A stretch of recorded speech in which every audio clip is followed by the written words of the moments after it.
When the season begins, there's one thought on the mind. Continue to win. For the Elmira Pioneers, it was not in their favor. Their first two-game series against the Batavia Muck Dogs did not land in their favor. They lost those two. However, it's not how you start, it's how you bounce back. And that's what happened with the Pioneers. They went and faced Olean Oilers and took them down 14-4. And then last night, it was another game against the Geneva Red Wings where the Pioneers took the victory 11-1. Landon Birch got pinned with the victory as he went 6 innings of work.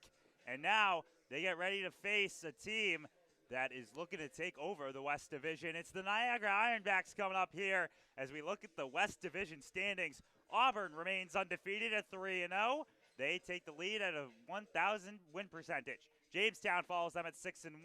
Batavia 3-2. They didn't play last night. Olean is 4-3. Big victory against this Ironbacks team yesterday. The Pioneers are at 500, 2-2. Niagara, they're 1-2 on the season. Geneva is 0-3. Newark is 0-3. And the Niagara Falls Americans also sitting in the basement. West Division continues to work here, and it's going to be the Pioneers getting ready to get things underway. As starting things off will be Tyler Adamo, the second baseman for your Pioneers. Yesterday, he was the last man to see the plate before a pass ball brought home Tommy Cheplik and gave the walk-off victory for the Pioneers. The first pitch comes in, and it will go for strike number one. As on the mound is Dylan Miles for the Ironbacks. Miles, this is his first start on the season for the team up north. Adamo looks to continue his dominance as that one is swung on and missed. It's fouled off the end of the bat. Strike two. Adamo yesterday, he had 3 hits to his name, including a big double in the 6th inning. That one's outside for ball one. Tyler Adamo so far this season has been one of the key parts of the Pioneers' success. He played in both of those games that they ended up winning. He, of course, was not in the first two, though. That one's outside. 2-2 now. Adamo's first game of the season was that game against Olean where he was able to steal 3 bases. So a crucial leadoff man for the Pioneers. That one's fouled and it's go well back into the stands here. You can hear a little ding as Adamo stays at the plate. I mentioned before, the speed is what helps Adamo, but it's going to be interesting to see how the bat can cooperate. Hits one on the ground, all of a sudden it's a race down as that one is hit foul towards the first base side, but no way to pass it. 2-2 count now. And this is what the Pioneers try to do, is work the pitchers, see how far they can go. Yesterday, they forced Geneva to use 5 separate pitchers. That one cut on and missed for strike 3. It's a drop. Third strike, the throw over to first from Joshua Bullock behind the plate gets the out, and that's out number 1. As we take a look at the starting lineup for your Pioneers. Tyler Adamo is the first batter. Then it's followed by Michael Gardner, Jack Tubman, Alex Davis, Ryan Kristoff, Tyson Gindrich, Jalen Tidwell, Ryan Jones, Buzz Gresh, and then Michael Ferranti lines it all out. As Michael Gardner steps up to the plate, he had a big home run yesterday in the 7th inning that hit off the light pole at Dunn Field. He had the first home run for the Pioneers all year, as that one goes in the other batter's box for a ball. As that big home run was the second to last run that they needed before they ended up walking it off, 10-run rule. That one's outside. 2-0 count. For Gardner yesterday, he had himself a day, including one play where it was a bunt that he was able to reach on after an errant throw by the pitcher. So that one goes for the first strike of this at-bat. Gardner, another one, he normally was in that leadoff spot for those games against Batavia. Then Adamo came back and they Coach Drum shifted it around as that one is swung a little too late. Strike two. It's a 2-2 count now. And Coach Drum, he has been talking with his players a lot about how to get the bat on the ball. As that one is down, it's another drop three strike as Gardner runs over, and he is banged out at first base. So out number two comes by way of the strikeout on another drop third strike. Jack Tubman will be the next batter for the team. He's the left fielder for this contest. Jack Tubman yesterday, he occupied first base. He was able to get on, but not on a hit or a walk. It was an error. It was an errant throw by Grant Ingram, who took the loss yesterday for Geneva. As the throw comes from Miles, Tubman not able to hold up. It goes for a strike as they gave the check down just to make sure, but a high swing came from Tubman there. 0-1 count as Miles is getting ready to deal. That one's down in the dirt. The fastball, the cutter, seems to be the one that's working in Miles' favor. However, when he goes to these breaking balls, they're not hitting their spots they need to. That one rolls inside for ball two. It's 2-1 now in the first half of the inning. 0-0 between these two sides. That one swung on and missed. 2-2. Anthony Labonte here inside the press box to take you through this doubleheader. Just a reminder for you folks, it's 7 innings for each game of this doubleheader. Not playing a full 9 here today. 2-2 pitch, and he watches it go past him. Big strikeout there from Miles as he K's the side, and the other side, the Ironbacks, get ready to hit when we come back.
Lucas Hale will be the pitcher for this one for the Pioneers. He's the University of Kentucky, and this is his second start of the season. His last time up, 4 innings pitched, 3 earned runs allowed. He was pinned with the loss against Batavia, and now coming up is Peyton Pinozzo, the shortstop for Niagara.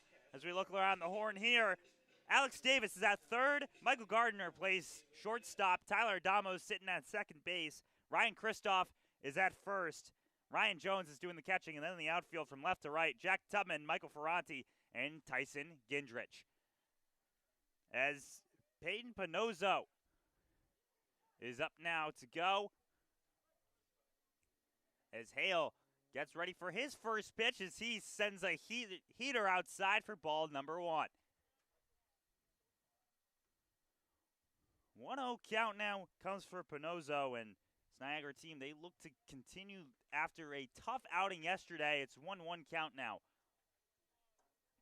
Yesterday, many base runners left on by the Niagara team in that 7-2 loss. As Hale sends another one as Pinozzo cuts on and misses. Hale, after that first pitch ball, being able to step into his zone here, using that left side of the rubber that he is pushing himself off of. Throw goes there. They say it's too low for a ball.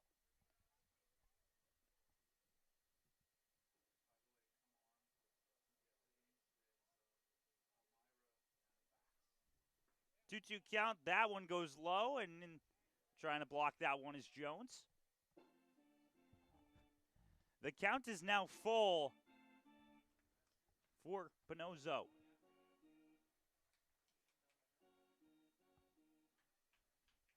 Pinozzo, the Southwest Illinois College student, as he hits that one, it bounces right in between the right side of the infield, gets past Adamo. Gindrich will have to be the one to bring it up, and all of a sudden it's a base runner on a single coming for the Ironbacks.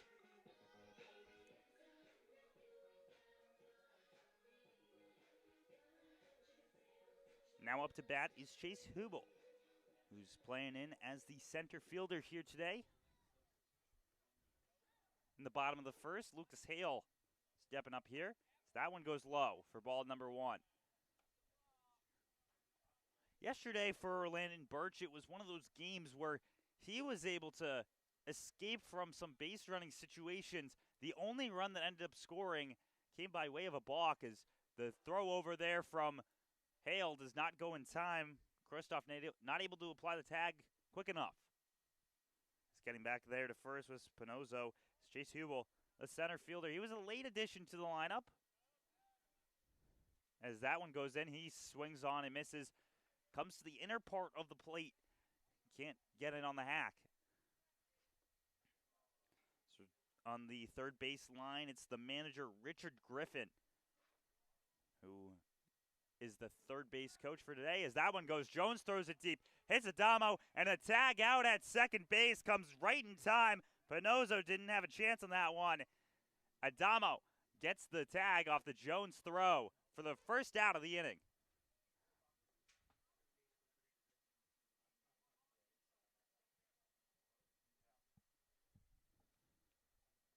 So 1-2 count still. That one's up high. Did not. They say he went on the swing. Was looking pretty close, but they rule it a strikeout there for Hale. Second out of the inning.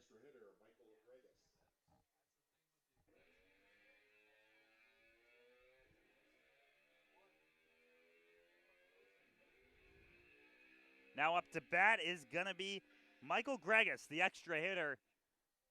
Comes in for the Ironbacks in the left-hand batter's box. Righty-lefty matchup here. So that one goes high. It's interesting to see with the Pioneers how they do not have very many left-handed pitchers. The righties are the ones that get the work done, as that one goes low, 2-0.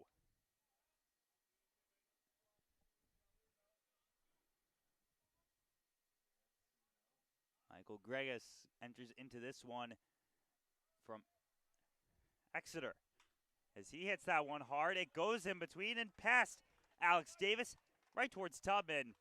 It's going to be another single for the Ironbacks. Third baseman Cooper Martin. So 2 hits already in this first inning for Niagara. And you have to see how Hale battles back after last time. It was a caught stealing situation that brought them back from Pinozzo, as Cooper Martin steps up to the plate here, the third baseman, as the throwback attempt goes over, not in time. Martin looks through here. He's from Plainfield, Indiana, by way of Cedarville University, as that one goes in there for a strike. First strike of the at-bat. As one man is currently on base for the Ironbacks. That pitch goes. It hits right towards Adamo. Adamo can't get to it. All of a sudden, yet another single comes in for Cooper Martin. And the Ironbacks, 3 hits now through 4 hitters.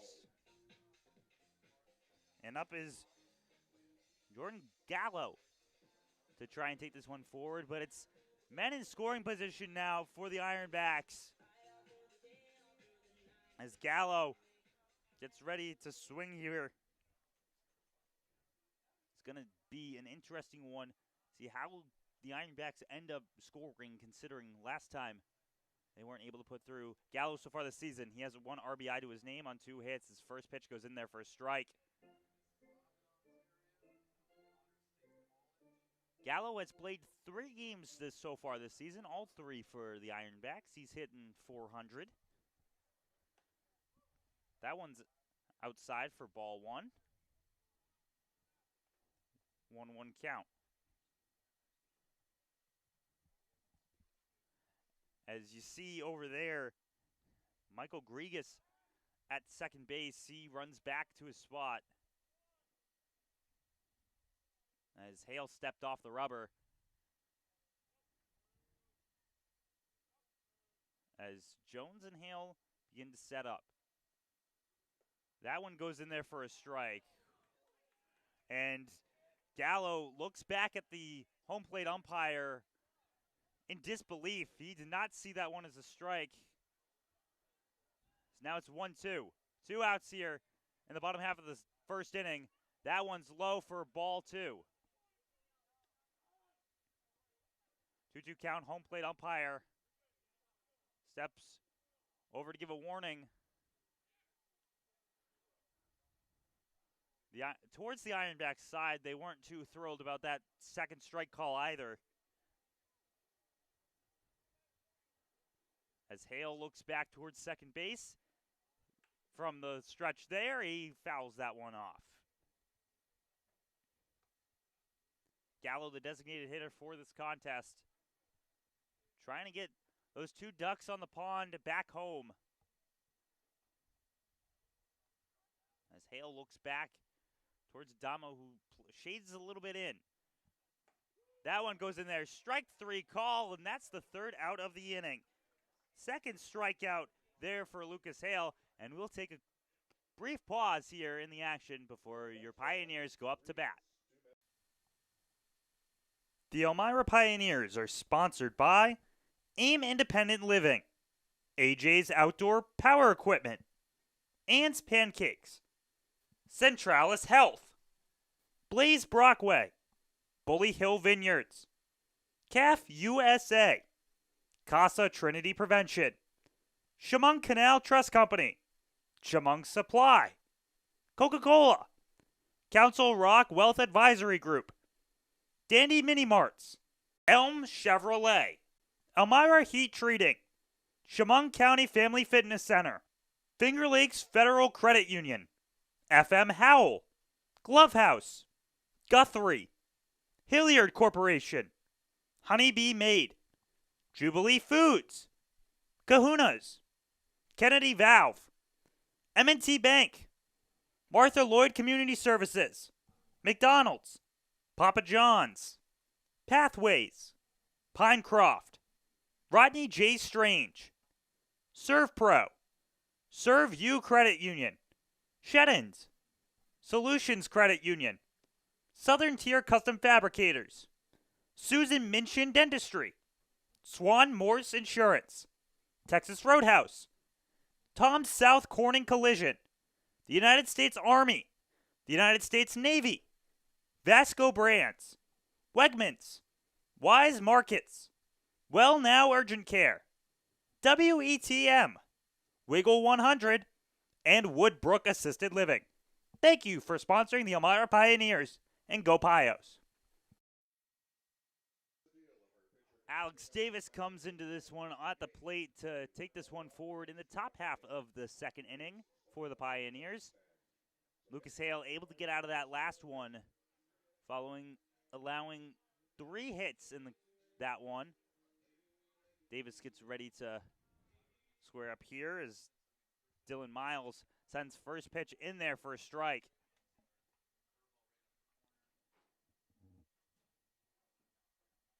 0-1 count here for Alex Davis, who's been an in-and-out force for the team in this lineup. He's moved through many different sides.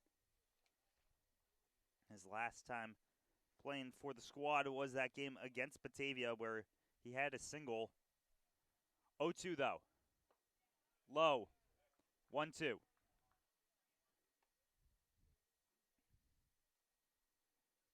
Both sides trying to paint the plate today. Hit the corner spot.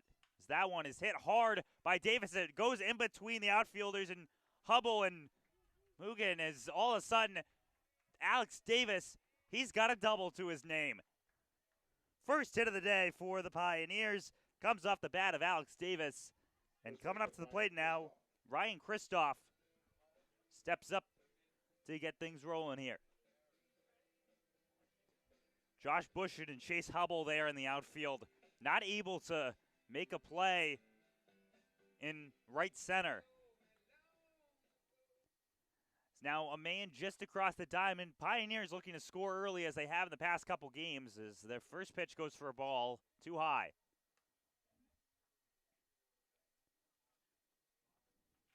Ryan Kristoff into this one. His last time playing was that game against Olean. He had a RBI single in the second inning. That one goes for a strike. And that second inning was where they scored 7 runs. So this Pioneers lineup has the opportunity to put on a showing. However, they just have to get the bats going. As the 1-1 is high. 2-1 now for Kristoff at first base. First base has been switching positions between different players all season. We've seen Gabbianelli at first.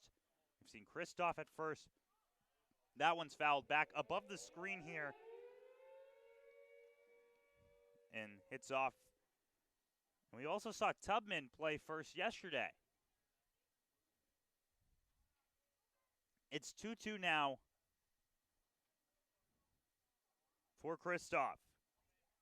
Gindrich currently sits on deck. The look back for Miles. He delivers as the run goes from down there over and safe. Stolen base comes by Alex Davis on the run there, as Joshua Bullock could not get the throw down, as it was strike number 3. And that'll be a strikeout against Ryan Kristoff. Tyson Gindrich coming up to bat. He's got a man 90 feet away to potentially put a crooked number on the board. First pitch, swung on and missed for strike number 1. Fastball bit him. It's 0-1. There's many players on this team that are shifting in and out of the lineup early on here. Gindrich is one of them. He'd like to get a big knock here and see where he can end up through game 2 of this doubleheader, or even on Tuesday in Newark. So that one goes for a ball. It's 2-1.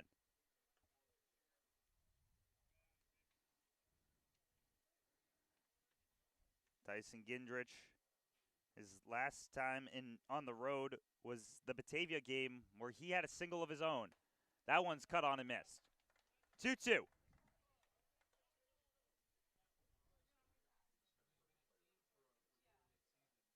Tyson Gindrich here, getting ready for this one from Frederick College. The throw, and that one's hit high in the air. It's going towards the left field foul territory, and it does fall. So no worry there about a catch, as the dimensions on the field right now, 320 to each foul pole. That's 5 feet shorter than at Dunn Stadium, and it's 385 to dead center. The wall also a little bit shorter. As that one goes in for strike 3, Tyson Gindrich watches another one looking, as that is the 5th strikeout for Dylan Miles. 2 of them he caught the batter looking. And up to bat now, Jalen Tidwell. He was not on the lineup yesterday, but he is one who can come in and start putting some havoc on. He reached twice in the first 2 innings against Olean. First pitch, strike.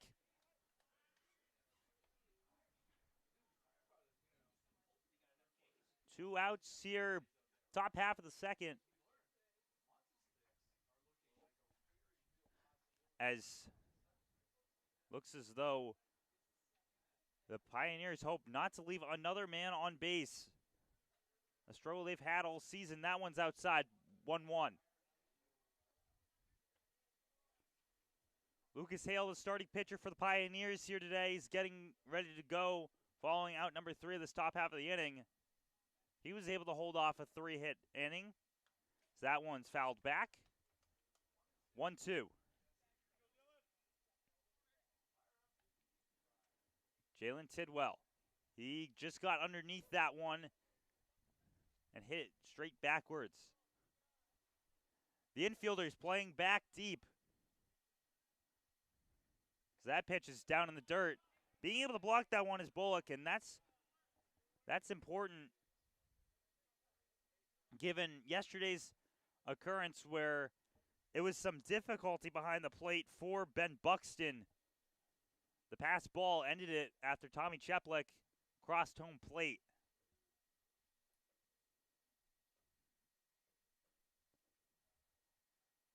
Two-two.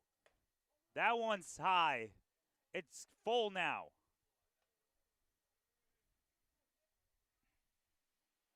Looking towards Coach Drum. Nothing specific being taught to him. As 3-2, outside ball 4, and that's the first walk of the day for the Pioneers. And it comes off Jaden Tidwell. It's players on the corners now, as coming up is Ryan Jones, the catcher.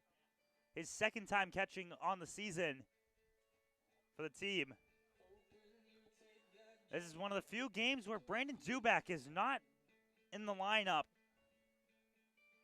He's either been traditionally the DH or catcher, but Jones is given the nod today. So men on the corners. Tidwell does have some speed if he needs it. That one is outside for ball 1.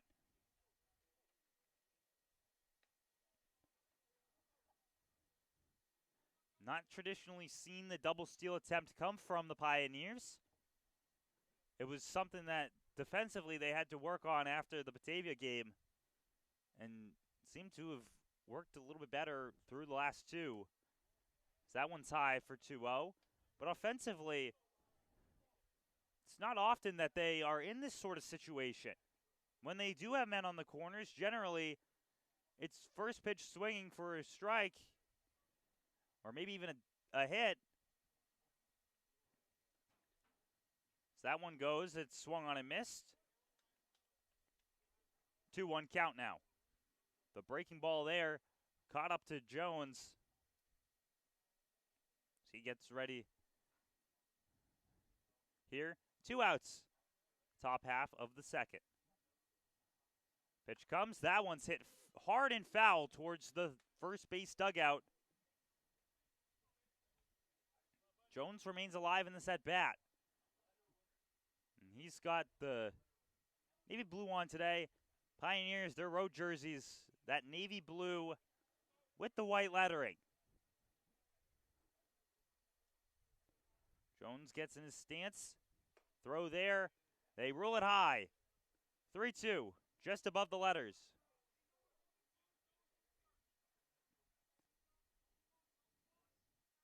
As Jones gets ready to step in, the count is full.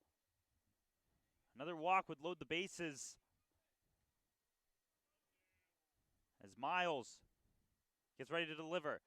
The run there comes by Tidwell, but he did not have to. That pitch is outside. It's ball number 4. Another walk coming for the Pioneers. As the mound visit comes in between Peyton Panozzo, Joshua Bullock, and the pitcher, Dylan Miles. Bases loaded opportunity now for the Pioneers, and now it comes a man whose first at-bat of the season for the Pioneers, Buzz Gresh. The DH for this contest. Miles gets ready to deliver. Swung on a miss there for strike number one.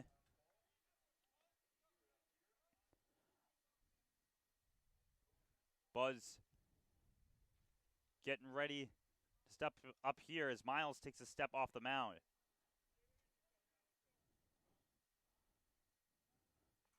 Buzz, listed as a catcher, has not done any catching duties yet this season. But as a DH, this is the second time. Strike two comes there on the right side of the plate. It's 0-2, and Miles is looking to get his sixth strikeout of the game. Every out so far coming by way of the punch out. That one, check swing foul. And that there, good situation for him. So far in this contest, the check swings have not been able to hold up. So being able to foul that one off potentially saved a strikeout chance. It's still 0-2 though. That one's outside.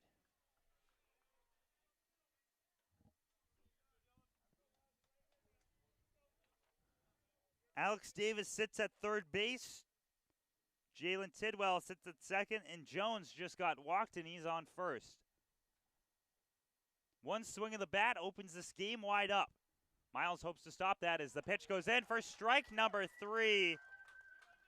And that's the sixth strikeout by Dylan Miles. Score remains 0-0 through the top of the second as we take a break and get ready for the bottom half of two.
Pioneers and Ironbacks still scoreless through 1.5 innings. Is coming up to the plate now will be Joshua Bullock, who currently has a 142 OPS on the season. The catcher looking to get things rolling here. He's got that shin guard on his lead foot.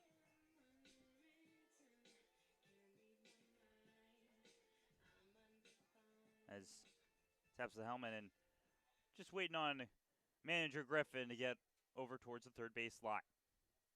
Lucas Hale in that last inning, 3 singles allowed.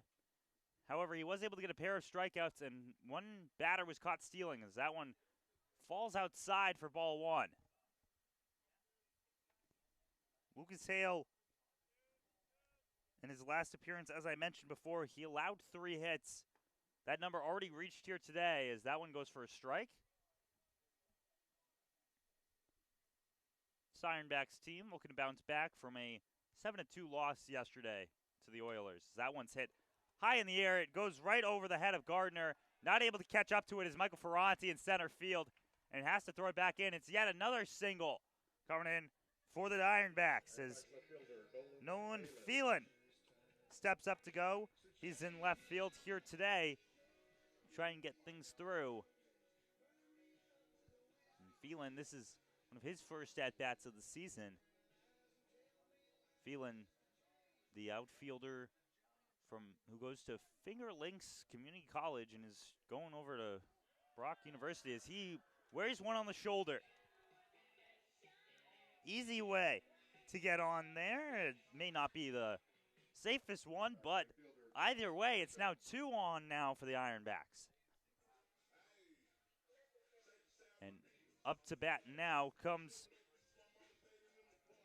Josh Bushin, the right fielder.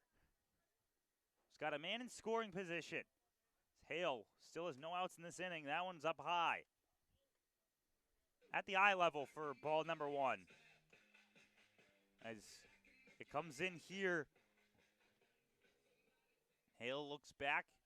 Adamo steps towards his left. That one falls in on the breaking ball for strike number 1.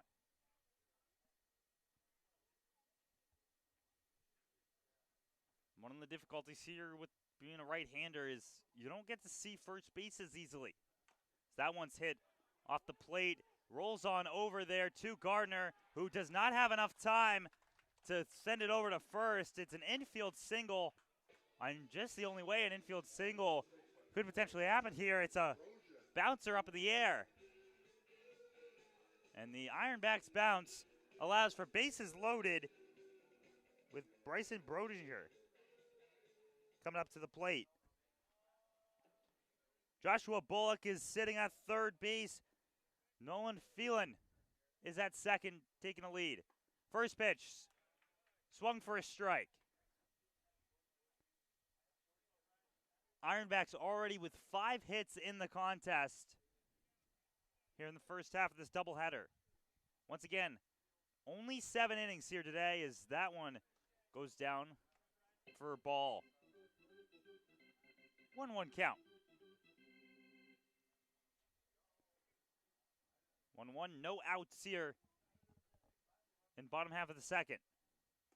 That's cut on and missed. Just over it is Bedrosian.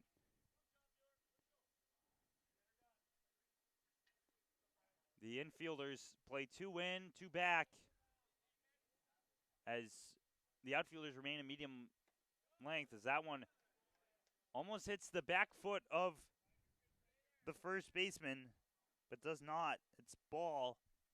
2-2. Able to work the count here. That one goes for a ball. Just a bit outside. Not able to hit it. Now it's a full count. And this is the tight situation that Lucas Hale has to worry about. A walk here and a run scores. That pitch goes down the heart of the plate. It's swung on too early and fouled back.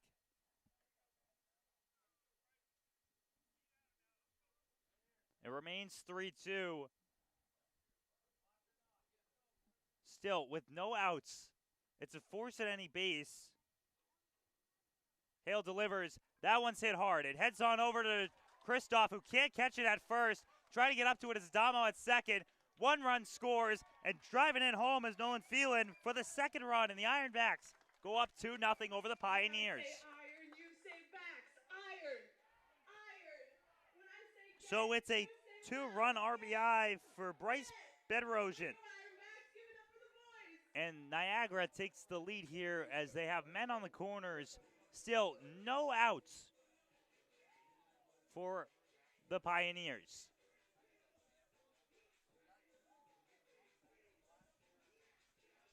Up to bat now, Franklin Griffin III, the second baseman, as he hits that one foul. A hard hit foul ball there. As the crowd here gets into it as it's 0-1 count. That one goes in there, but not for a strike. They say it's too low. Was on the center of the plate, but not in the zone. A close stance by Griffin as that one goes there for ball 2. And as I was mentioning earlier, the defensive situation of the chance of a double steal. That pitch goes. Swung on a miss for strike 2. Not able to hold up there is Franklin Griffin. It's 2-2 count. No outs. Hale delivers. Ball. Counts full. In that situation, he was able to hold up. And Jones had to throw off the mask to get it back to his pitcher. Lucas Hale still looking for his first out of the second inning. So that one's hit hard foul. Heads over towards the buses on the left side parking lot. The wind is blowing from left to right here. As throw back over there. Kristoff not able to apply the tag quick enough there to Bryce Bedrosian. At third base, Josh Bushin sits 90 feet away to try and put another score on the board for the Ironbacks. That pitch goes in. It's hit softly towards over there. The throw on by Davis to Kristoff picks up the first out, but it's another run scoring for the Ironbacks. 3-0 now. As moving over towards second base is Bedrosian.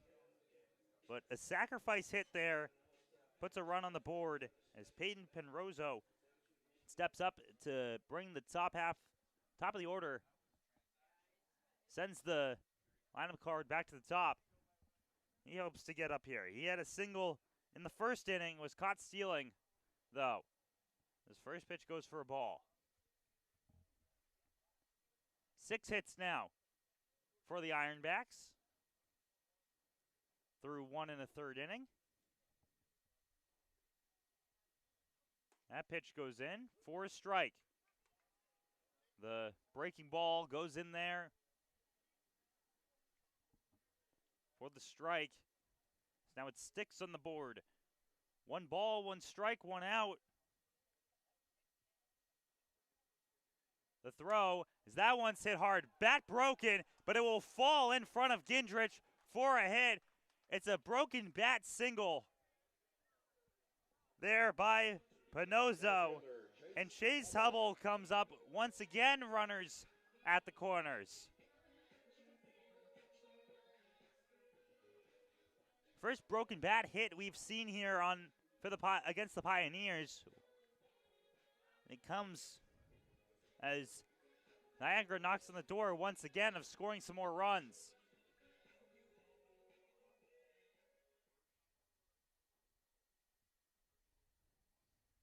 Bedrosian moves to third base.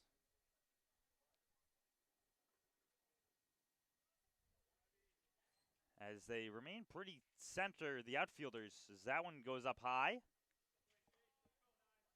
1-0 count. Lucas Hale, University of Kentucky, currently in the transfer portal. Him and Michael Gardner, both Kentuckys. That one goes for a strike. 1-1.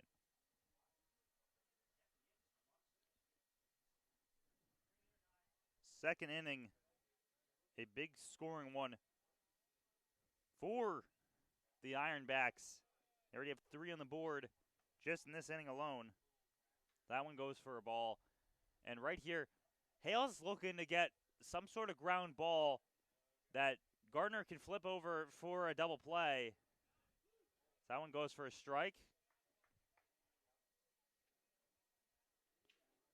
With a right-hander, that's generally what you're looking to see, is that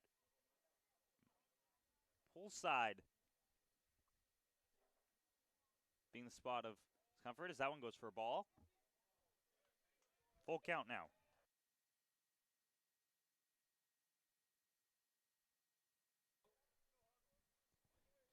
As Steele comes in there by Panozzo, and he moves to second base. Full count, 3-2. Hale delivers. That one's hit over. It's a soft grounder. Throw over by Adamo to Kristoff to get the second out. Another sacrifice hit sends run home. Has been Rosen crosses home plate. It's 4-0 now. Niagara leads. And Michael Grigas steps up to the plate. Second out there in the inning. Peyton Panozzo moves to third base.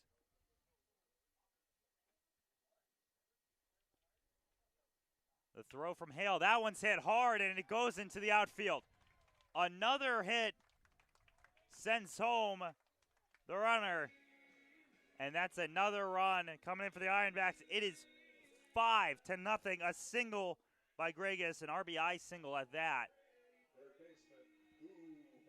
And you wonder if when a mound visit comes in between two sides, no one currently warming up in the bullpen for the Pioneers. That one's hit foul. 5-run inning for the Ironbacks. They continue to work. Bottom two, 8 hits through the contest. Cooper Barton trying to add another. Throw attempt to Kristoff, not in time. Grigas able to get back to first base. The runner, Grigas goes, that one tossed down and knocks him out there at second base. Another caught stealing attempt comes from Ryan Jones, and that'll do it for the bottom half of the second. Niagara scores 5 runs in that one, and the Pioneers look to get ready to bounce back into it. The Elmira Pioneers are sponsored by AIM Independent Living, AJ's Outdoor Power Equipment, Ann's Pancakes, Centralis Health, Blaze Brockway, Bully Hill Vineyards, CAF USA, Casa Trinity Prevention, Chemung Canal Trust Company, Chemung Supply, Coca-Cola, Council Rock Wealth Advisory Group, Dandy Mini Marts, Elm Chevrolet, Elmira Heat Treating, Chemung County Family Fitness Center, Finger Lakes Federal Credit Union, FM Howell, Glove House, Guthrie, Hilliard Corporation, Honeybee Made, Jubilee Foods, Kahuna's, Kennedy Valve, M&T Bank, Martha Lloyd Community Services, McDonald's, Papa John's,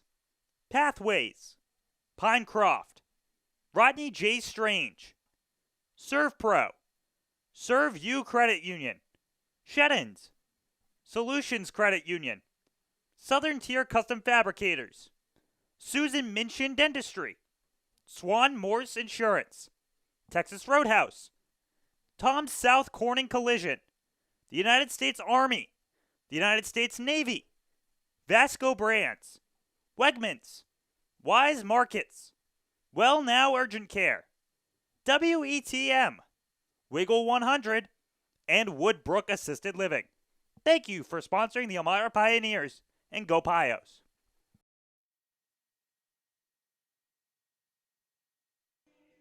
Want to stay connected with the Pioneers? Make sure you follow us on social media, on Facebook, Instagram, TikTok, and X at the Elmira Pioneers, where you see all of the posts of the game. Pioneers getting ready to go here as Michael Ferranti stepping up to the plate, trying to get his bat warmed here as a 5-run bottom half of the second allowed Niagara to take this lead. Top of the third here. So just getting close to halfway through this contest of the first game of the doubleheader. First pitch goes there, and it's going to be ball number 1. Fronte watches second pitch go for a strike. So through the 2 pitches he watched, it splits 1-1.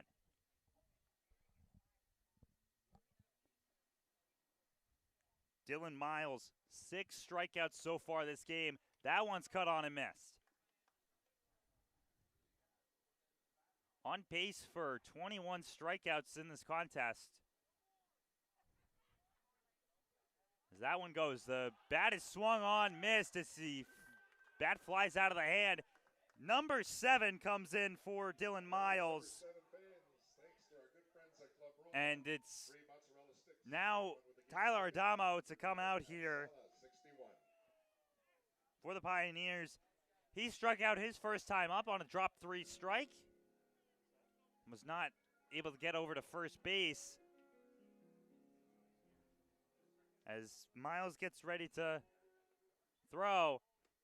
That one is swung, and it seems as though Adamo was going to swing no matter what, because that pitch was well outside. First pitch strike has been the best friend of Dylan Miles.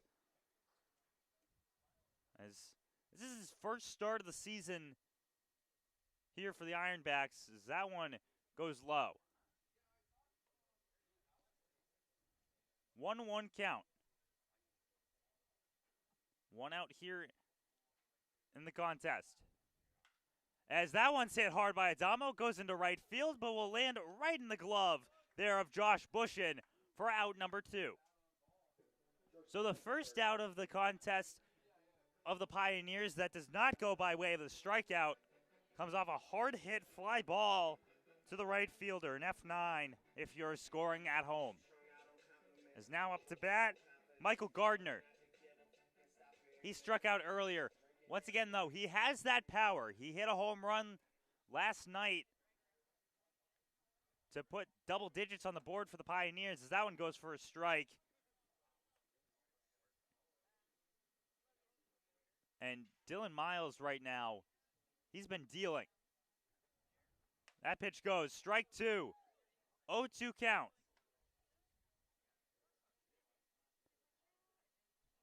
Miles takes the lead again as Gardner has to watch out for strike 3.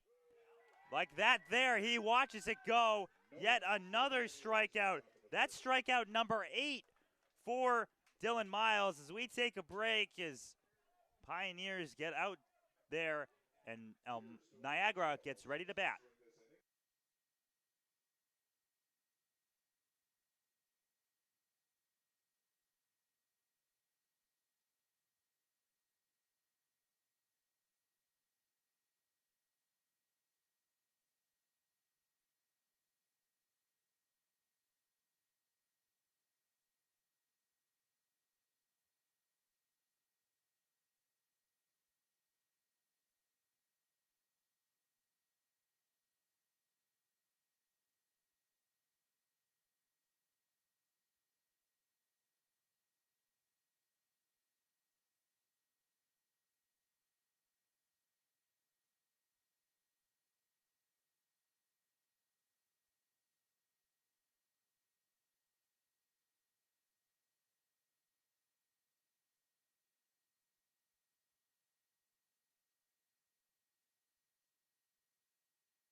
Parenting today can sometimes feel like you're way out in left field. Casa Trinity Prevention wants to give you some backup for when those unexpected hits come your way.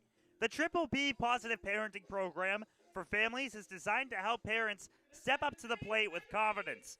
Learn skills that will help your family become stronger, healthier, and more resilient. To learn more, visit casa-trinity.org or email shamungprevention@casa-trinity.org. Thank you, Casa Trinity, for being proud sponsors of the Elmira Pioneers. as we enter here into the bottom half of the third inning. And the story of this game so far has been the pitching duel, or maybe lack thereof, as Dylan Miles has struck out 8 for the Ironbacks, and Lucas Hale, he looks to get back into his rhythm. It's 5-0. Niagara leads here in the bottom half of the third. Up to bat now is Cooper Martin, following last inning's end of caught stealing for Grigas. As that one's hit hard, it goes right over the head of Gardner and falls into center field for Ferranti. A single on the first pitch, and that's just about how this day has gone for the Pioneers. Still, no pitcher currently warming in the bullpen.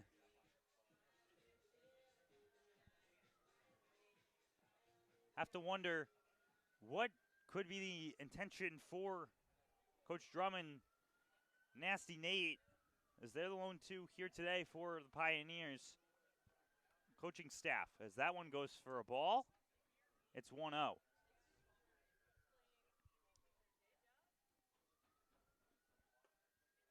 Strike one comes in there. Lucas Hale has been a player that traditionally is good when the bases are juiced, able to get out of it, but today it's been a lot more difficult than his past outing. That one goes for a strike. 1-2.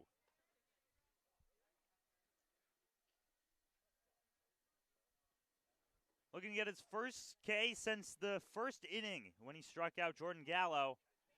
As that one is swung on and missed for strike number 3, and that's strikeout 3 on the day.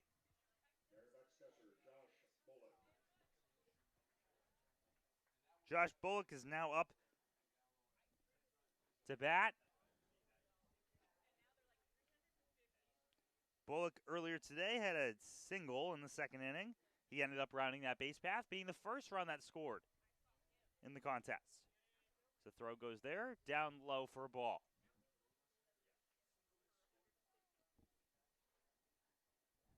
Nine hits to 1, the difference between the Ironbacks and Pioneers so far. That one's outside. 2-0 count.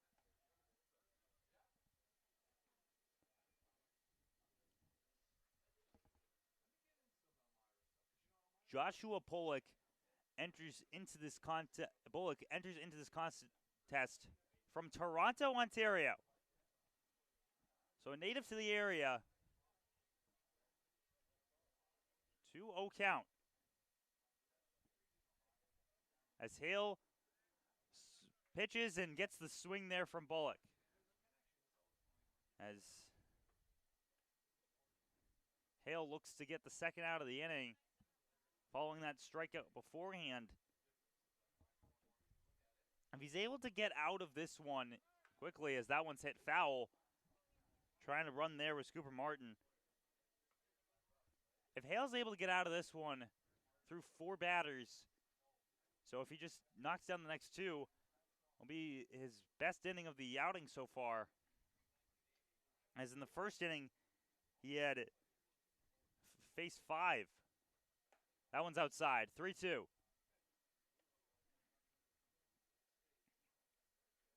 Count is full for Bullock, who's able to get bat on balls so far today against Hale. As that throw goes back. Not in time, though.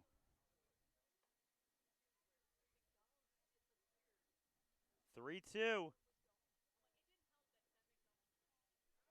Throw back again to Kristoff. Not in time. As Lucas Hale's getting Martin in his head. Martin's going to run no matter what on this pitch. As that one goes, it's ball 4. So no matter if Martin was stealing or not, it's a walk and moves him to second base. Now it's man on second, man on first. And Nolan Phelan steps up to the plate. As Bullock gets to first on the walk.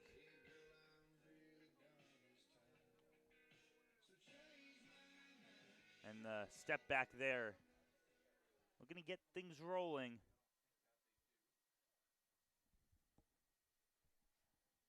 As the throw comes there, it goes high and hits off the helmet of Nolan Phelan. His second hit by pitch on the day. So second time, it curveball that just could not fall, stayed up high. And now coming up is Josh Bushin, who has an opportunity to get an RBI on the board and score some more runs for Niagara. As getting ready to go here, Lucas Hale, he has bases loaded situation once again. The throw, strike one. Bushin had that single earlier that advanced Bullock and Phelan to second and third base respectively, and allowed Bryce Bedrosian, who's on deck right now, to hit a two-run single. Hale's stretch in there for a strike. 0-2 count now.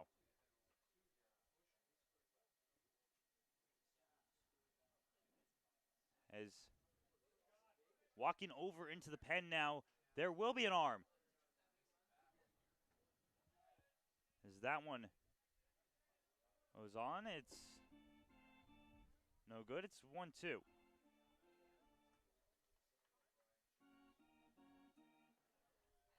As it looks like it's Tobias Waldridge currently getting ready to start warming up in the bullpen for the Pioneers. That one's cut on a miss. Lucas Hale gets a strikeout, his second strikeout of the inning. And the second out. So now Bryce Bedrosian steps up to the plate. Bases completely loaded for him. Last time he stepped up in bases loaded situation, it was a two-run single. Hale looks to hold off the chance of any score. Hale delivers for a strike.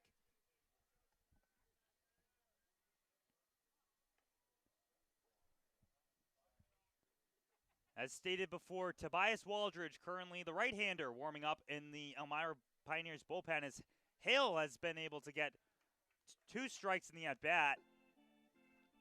Another strikeout would be big here to get out of a tight situation.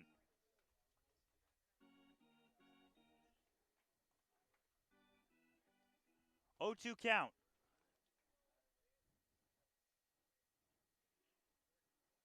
Hale stares down Ryan Jones. The delivery right in there for strike three, and the three outs come by way of the strike, and Lucas Hale gets out of this one. We head to the top half of the fourth. Pioneers down. It's 5-0. Ironbacks lead.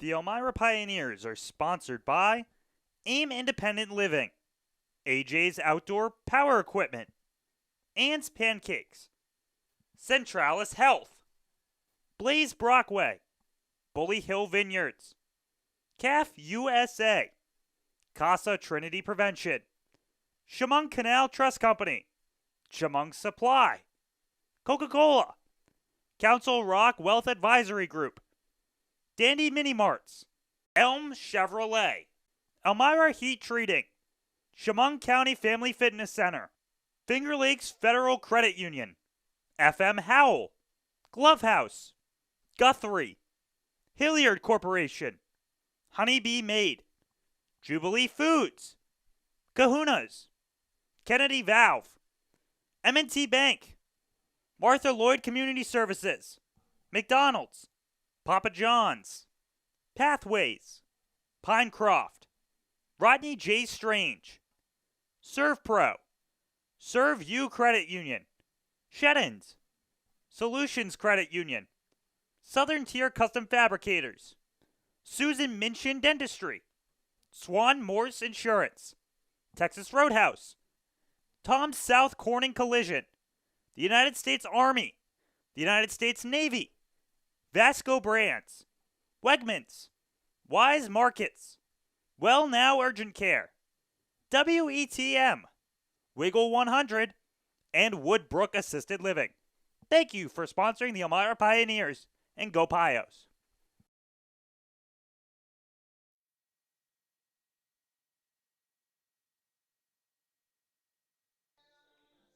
Season tickets are still available for the Elmira Pioneers. They're just starting at $99, and you can catch all of the remaining games at Dunn Field.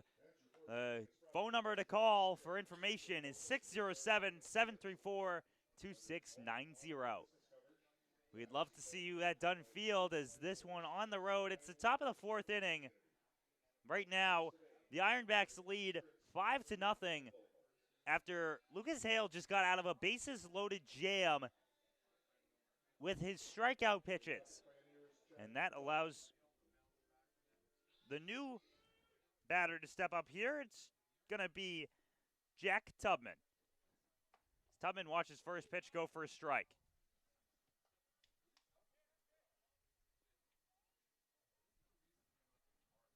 And Jack Tubman, playing at Roger Williams University, coming out of Bellingham, Mass. He gets that first one for a ball. So 1-1 count.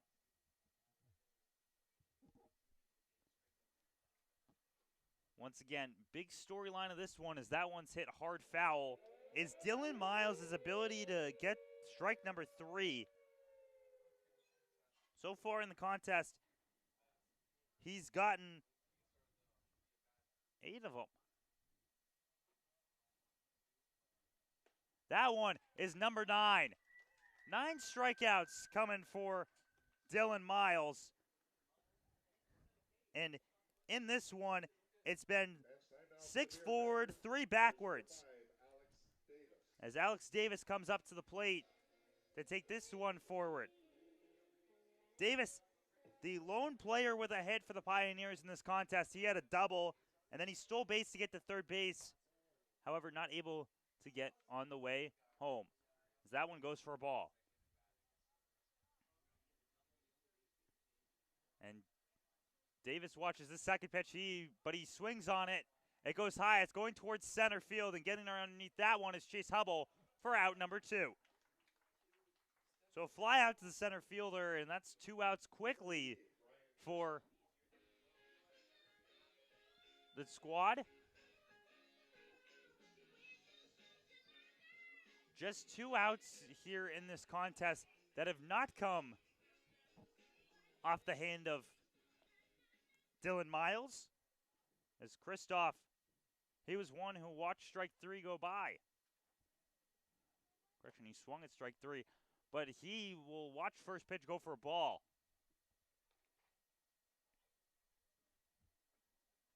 Number 88, the first baseman, he saw a lot of action there on the pickoff attempts from Hale as that one's bounced and dribbles right on over to Bedrosian, who steps on the bag for out number 3. And the Ironbacks hold the Pioneers to a donut there in the top half of the inning. We'll take a quick break. When we come back, Hale looks to stay ready and loose, or potentially even a bullpen pitcher.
We're back here for the inning, and the Elmira Pioneers would like to thank AJ's Outdoor Power Equipment for being the official motorsport provider of the Pioneers. Visit them today at 1699 South Main Street in Mansfield, PA.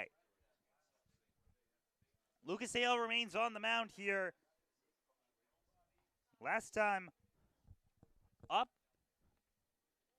he got his 3 strikeouts after a bases loaded jam, and it's Peyton Pinozzo at the plate as he hits that one hard first pitch, and it goes into the outfield. It's a single once again. That's 3 hits so far for Pinozzo, all 3 of which have come by a single. Correction on that one. That was actually Franklin Griffin III. I get a little mixed up here. In the PGC Bale with the 10 batters, I thought it was 9. We switched over. That was Griffin, but Pinozzo's now up to bat. Griffin had a sacrifice hit his last time up that scored a run. Pinozzo gets up. As I was stating before, his 2 times up so far, he had a pair of singles. As Hale gets ready to go here. Bunt attempt goes foul. First strike number 1.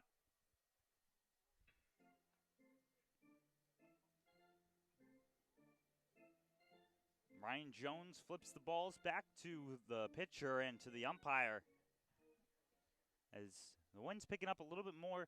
Not a lot, though. Not like that we see in Elmira. Throw back over to Kristoff. Tag attempt, no good. Franklin Griffin gets back to the bag.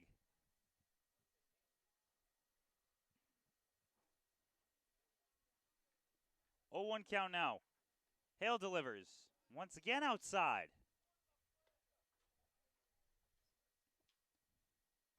Bottom half of the 4th inning.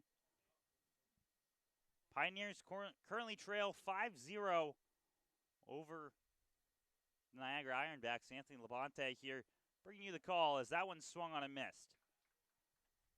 1-2. Hale's able to get a couple of punch-outs so far. He's gotten 5 already.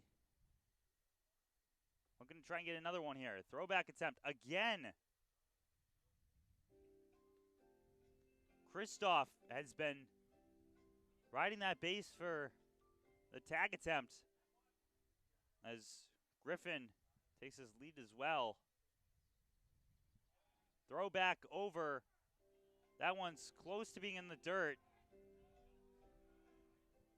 What you have to think here is the double leadoff move by the manager. That's what they had with Griffin. That's why Hale is so concerned about first base, is that one is hit hard, goes off the glove of Hale at the pitcher's mound. He throws it over to Kristoff for the out. The comebacker gets the out, and that's out number 1 of the bottom half of the inning. However, Griffin moves over to second base. See how Hale continues to warm. As out there we see Coach Nasty Nate by the bullpen continue to talk to his guys. As Hale gets ready, man in scoring position for Chase Hubble. Curveball goes there for strike number 1. Hubble so far in this one, he has a sacrifice hit alongside a strikeout. 0-1 count. Swung on and missed. 0-2 now.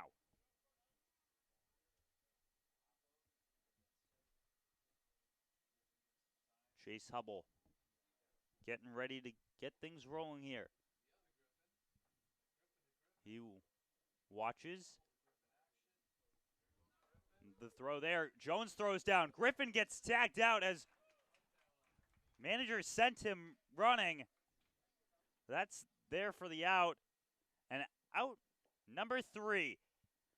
Jones gets it down over to Alex Davis, who applies a tag. And the Pioneers get out with a man in scoring position. We get ready to head to the 5th inning. Pioneers need to start some offense. They want to get back into this one.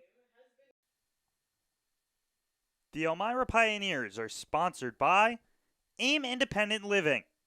AJ's Outdoor Power Equipment, Ann's Pancakes, Centralis Health, Blaze Brockway, Bully Hill Vineyards, CAF USA, Casa Trinity Prevention, Chemung Canal Trust Company, Chemung Supply, Coca-Cola, Council Rock Wealth Advisory Group, Dandy Mini Marts, Elm Chevrolet, Elmira Heat Treating, Chemung County Family Fitness Center, Finger Lakes Federal Credit Union, FM Howell, Glove House, Guthrie, Hilliard Corporation, Honeybee Made, Jubilee Foods, Kahuna's, Kennedy Valve, M&T Bank, Martha Lloyd Community Services, McDonald's, Papa John's, Pathways, Pinecroft, Rodney J. Strange, ServPro, Serve You Credit Union, Sheddens, Solutions Credit Union, Southern Tier Custom Fabricators, Susan Minchin Dentistry, Swan Morse Insurance, Texas Roadhouse, Tom South Corning Collision, the United States Army, the United States Navy, Vasco Brands, Wegmans, Wise Markets, Well Now Urgent Care, WETM, Wiggle One, and Woodbrook Assisted Living. Thank you for sponsoring the Elmira Pioneers, and go Pios.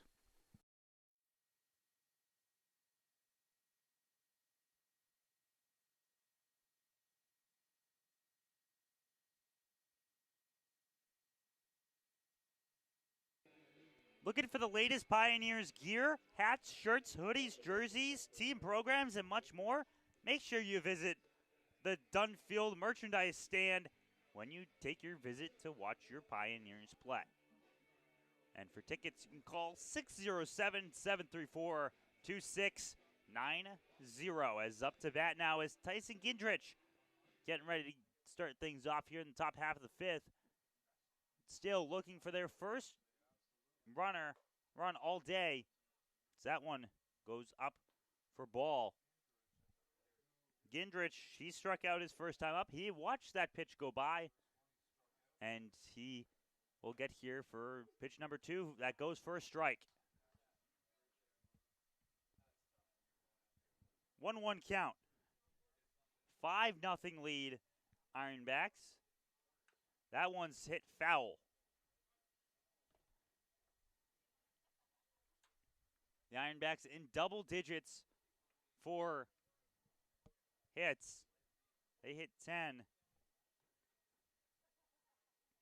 Smiles talks to his catcher. He's looking to hit double-digit strikeouts. He's currently sitting at number 9. And it takes 2 more seconds before they run back. Gindrich talks to the home plate umpire a little bit before stepping up.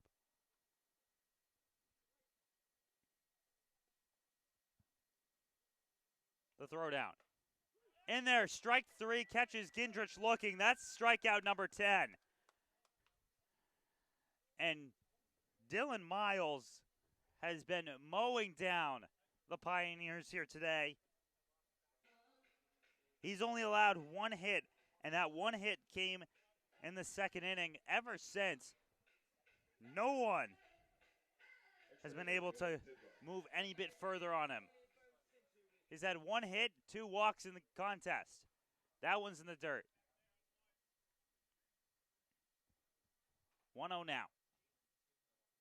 As Jalen Tidwell will be the batter. He walked earlier in the contest. As that one's hit foul into the netting. 1-1 now.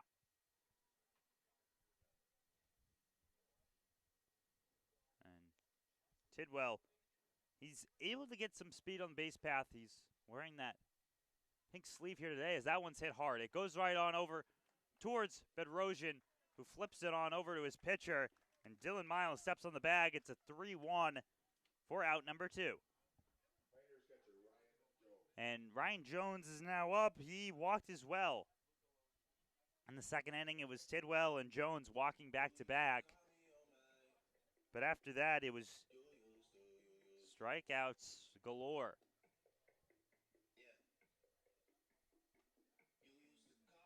Jones ready to go. He crosses the plate as he gets ready to go. As the first pitch, pass ball. One of the first pass balls we've seen in this game. That's how the Pioneers were able to get such great position yesterday when it comes to scoring runs. However, doesn't help when nobody's on. 1-0 high, ball 2. Ryan Jones alongside other members of the Pioneers team, including Manny Esley, Brett Baker, Brendan Hayes, and Trevor Reed all took a visit, as that one goes for a strike, all took a visit to Owego Elementary School this past week to meet with the students and give them some information about how to eat healthy and what it's like being a ball player. And also, of course, got to play with them as it's 2-2 now. Played a little bit of a mixture of mat ball and baseball in the gym class and went outside and did some catch with them. 2-2 count. That one goes down for ball 3. 3-2 now.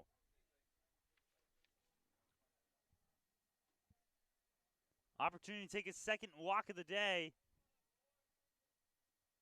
As the pitch goes there, high, ball 4. So Jones has not had an at-bat because both of his plate appearances have resulted in walks.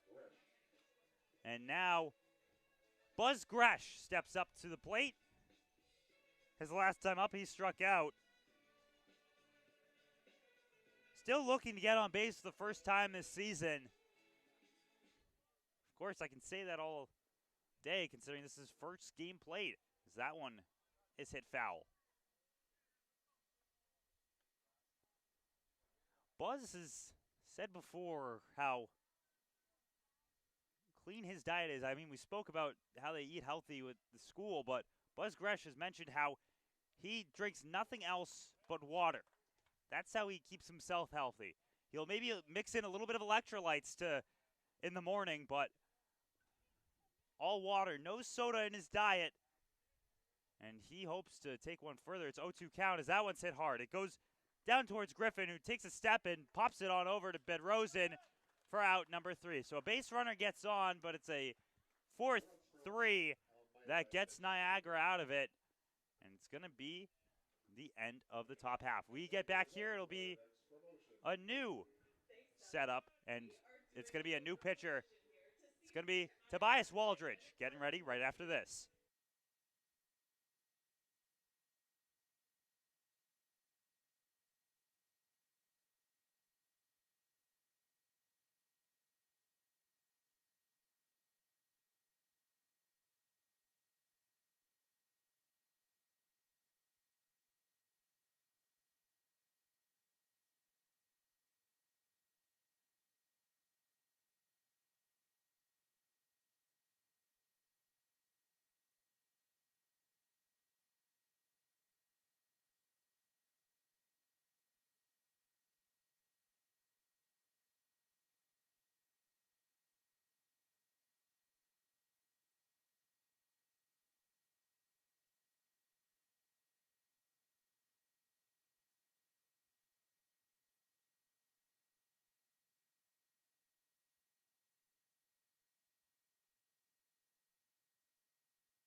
Back here, bottom half of the 5th, as I mentioned, Tobias Waldridge steps up as the pitcher for this one, and his last time outing was against Batavia, where he only went a third. So he looks to take an extension here as he gets in here. Jones still remains behind the dish, so no change in catcher. You know, sometimes these pitchers love to have their personal catchers, but today Jones remains. And it's going to be Michael Gregus stepping up to the plate. 2 hits so far in this game, 1 RBI. As he tries to build up the score in favor of Niagara.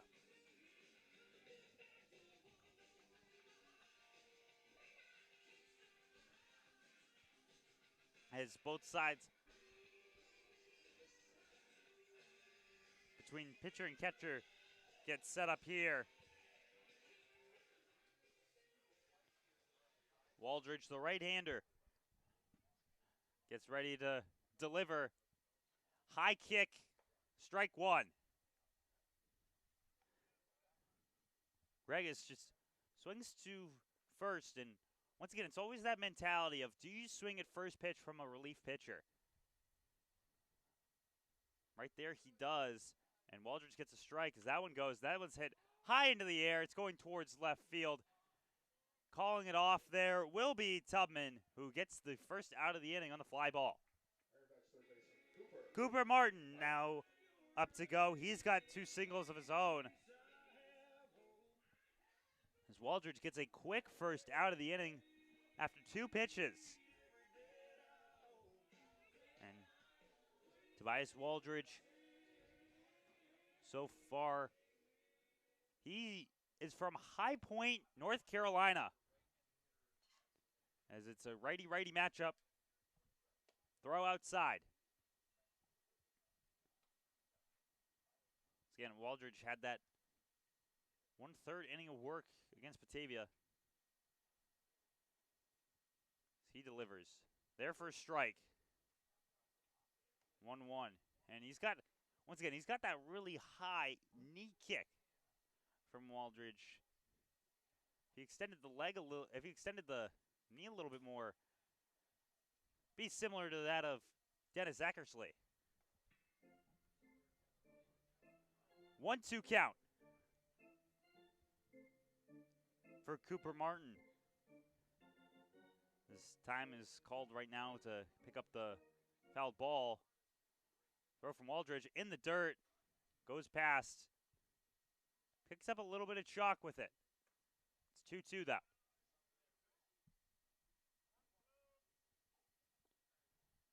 As getting ready to deliver. 2-2 count. The throw high. Trying to climb the ladder. Does not go in his favor on that fastball. It's now a full count.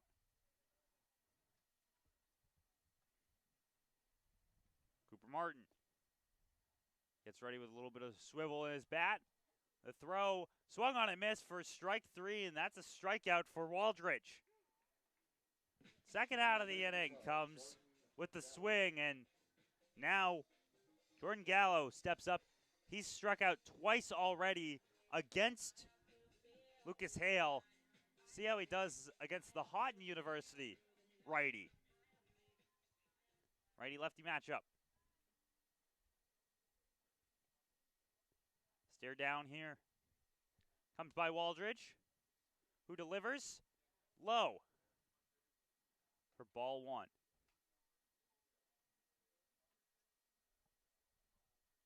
And Jordan Gallo does not get much of a squat before he gets ready to go, as that one is hit high into the air in foul territory. Looking to get underneath that one is either pitcher or third baseman Alex Davis, but no, it falls for the strike. 1-1. The sun is just about overhead. It's bouncing in a little bit. So you see when Davis came in there, he probably had sun in his eye, wasn't able to fully track down that baseball. 1-1 count. Throw, that one's hit high into the air. It's going towards center field, however.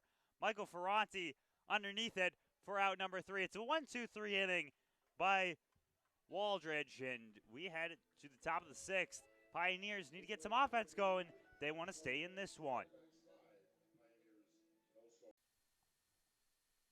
The Elmira Pioneers are sponsored by AIM Independent Living, AJ's Outdoor Power Equipment, Ann's Pancakes, Centralis Health, Blaze Brockway, Bully Hill Vineyards, CAF USA, Casa Trinity Prevention, Chemung Canal Trust Company, Chemung Supply, Coca-Cola, Council Rock Wealth Advisory Group, Dandy Mini Marts, Elm Chevrolet, Elmira Heat Treating, Chemung County Family Fitness Center, Finger Lakes Federal Credit Union, FM Howell, Glove House, Guthrie, Hilliard Corporation, Hyde, Jubilee Foods, Kahunas, Kennedy Valve, M&T Bank, Martha Lloyd Community Services, McDonald's, Papa John's, Pathways, Pinecroft, Rodney J. Strange, ServPro, ServU Credit Union, Sheddens, Solutions Credit Union, Southern Tier Custom Fabricators, Susan Minchin Dentistry, Swan Morse Insurance, Texas Roadhouse, Tom South Corning Collision, the United States Army, the United States Navy, Vasco Brands, Wegmans, Wise Markets, Well Now Urgent Care, WETM, Wiggle 100, and Woodbrook Assisted Living. Thank you for sponsoring the Elmira Pioneers, and go Pios. New pitcher for the Ironbacks, it's Luca Abel coming in relief of Dylan Miles, who went a 5-inning scoreless stretch, only allowed 1 hit, walked 3, but struck out 10.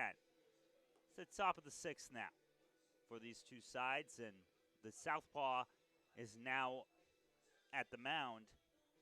And they've had their share, the Pioneers have had their share of watching these southpaws work, and it's a little bit difficult. It's 6-1 here, Luca Abel from Walkerton, Ontario. Looking to get things going. He'll face off against Michael Ferranti. Buzz Gresh did get out that last at bat. Once again, continuing to look for his first base, but Ferranti trying to get on following his strikeout earlier. And Pioneers just in general looking to get their first run.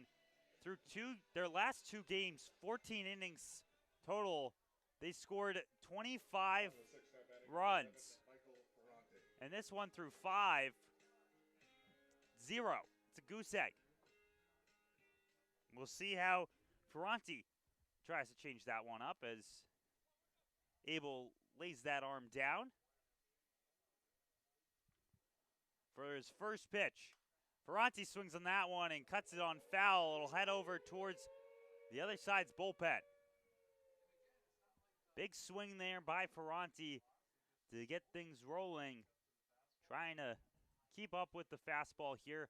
Luca Abel, a 0 ERA through 1 appearance where he threw 2 1/3 inning, struck out 2 batters. That one goes for a strike. It's 0-2.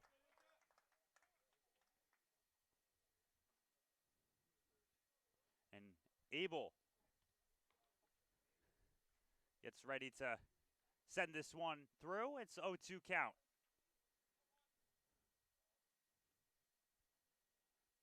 The throw. That one's hit underneath the ball, and it'll head to the right fielder and Josh Bushin, who gets the first out. Lineup card flips back over for Tyler Adamo, who is currently riding in on a 2-game hitting streak that's at jeopardy, depending on the outcome here. And Donald gets ready for the throwdown. That one goes for strike number one. With these kinds of doubleheaders, you always have to question about how much that the travel does affect their play in the first game, considering, especially here over to Canada, you have to worry about not just the 3 hours to get to the lovely George Taylor Field, but also got to go through border security. It's a little shift in your travel schedule. So 1-1 count here. Damo watches as the throw comes in from Abel as he hits that one foul into right side territory. 1-2 count now for Tyler Adamo, and if he can get on, it's the opportunity to potentially put one on the board based on some stealing. Once again, his first game that he had, which was against Olean, 3 stolen bases. 1-2, outside. 2-2 count for Adamo. As the infielders play back.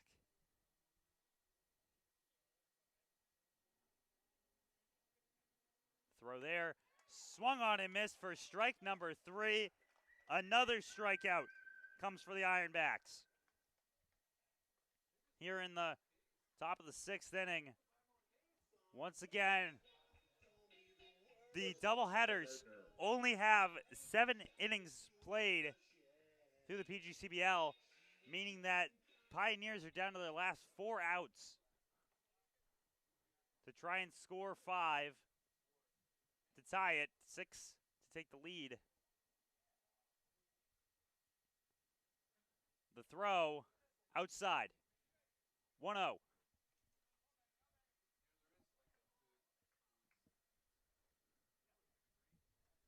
And Michael Gardner has not been able to get on base today. He's struck out twice.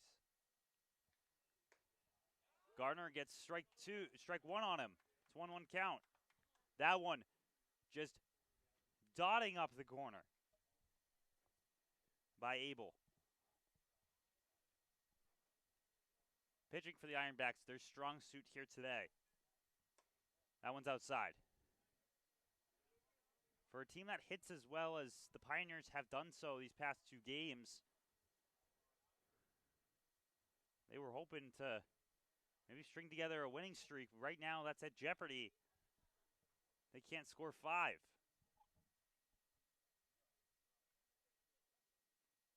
That one plunks off of Gardner, and he's reaches on. First base runner against Abel comes off a hit by pitch. Now Jack Tubman has an opportunity to advance him.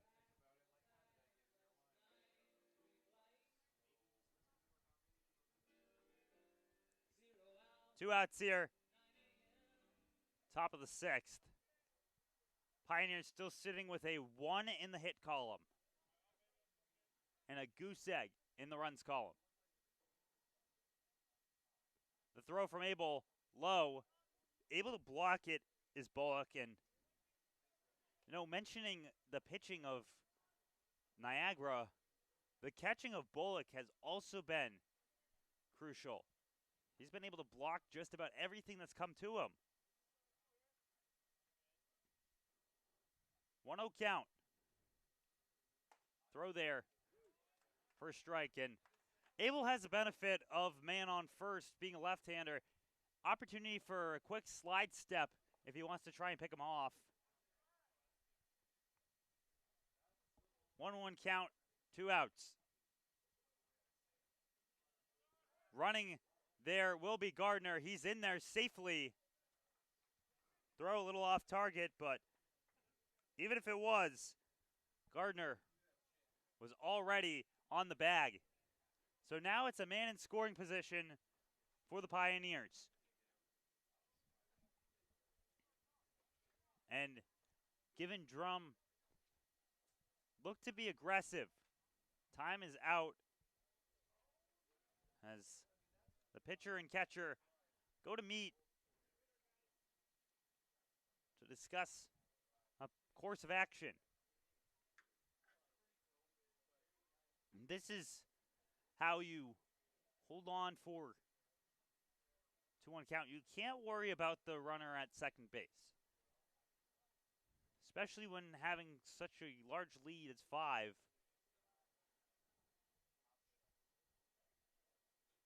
Jack Tubman, he has 2 strikeouts today. He gets that one for 2-2 count. Triple twos on the board right now. 2 balls, 2 strikes, 2 outs.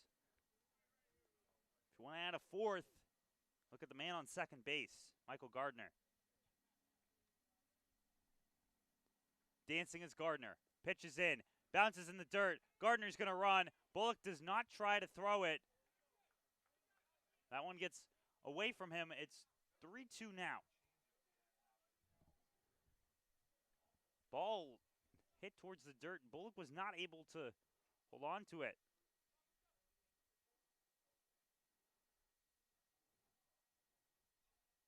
So now full count. 2 outs.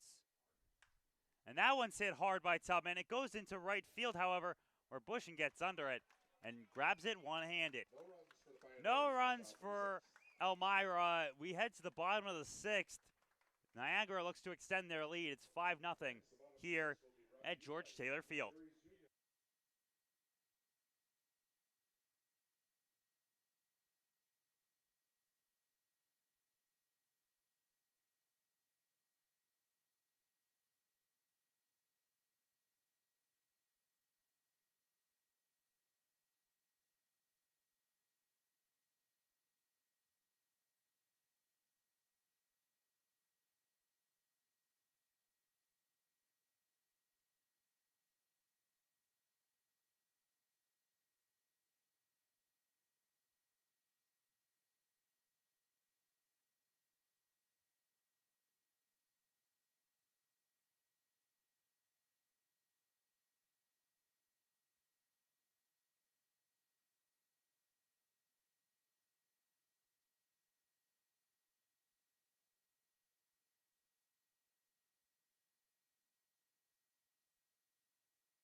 Centralis Health is the official healthcare provider of your Elmira Pioneers.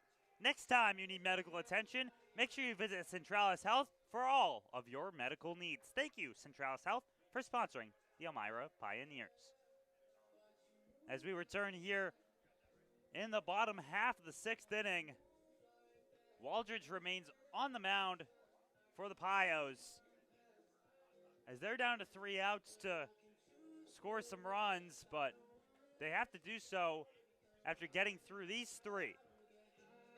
And it's not going to be easy, because due up for the Ironbacks, it's going to be Joshua Bullock, Nolan Phelan, and Josh Bushett.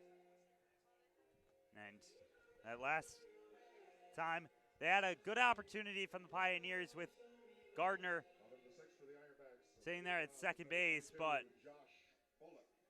now Bullock is up. Gardner got all the way towards third on that pass ball from Bullock. Bullock has an opportunity to get one going. Bullock, he's 1 for 1 on the day with a single and a walk.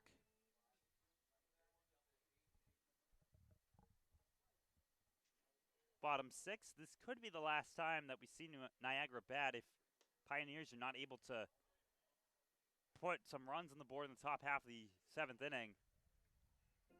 Anthony Labate here taking you through the action, as Waldridge had a dominant last inning. That one goes high. 1, 2, 3 he went, including that strikeout of Cooper Martin. It's 2-0 now.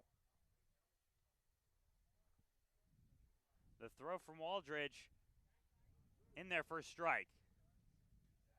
Took a little second for the home plate umpire to call that one, but he rules it in the zone. 2-1. Wind picks up a little bit more. That one comes incredibly close to hitting Bullock, but able to pull away from it. 3-1 now. Waldridge delivers. That one's hit foul territory. No chance for anyone to catch that one. It hits the secondary netting on the left side. 3-2 count now.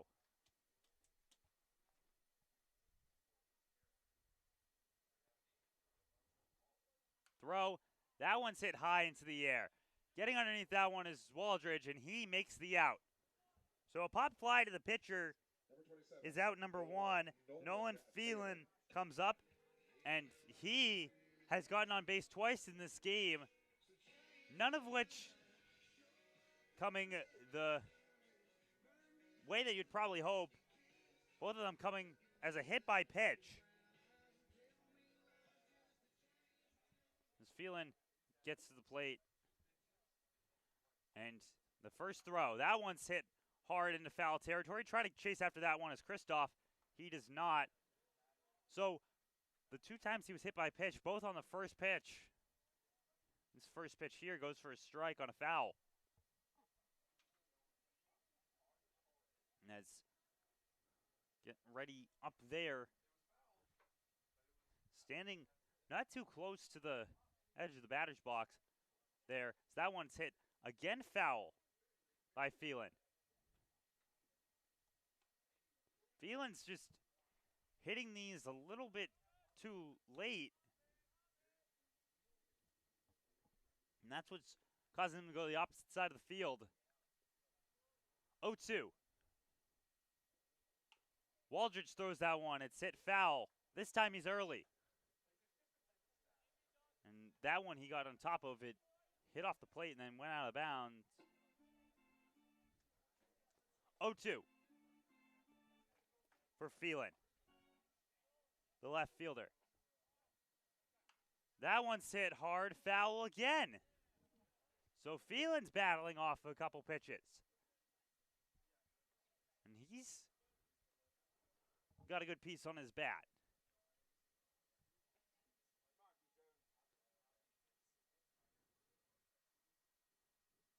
Oh, 2 now.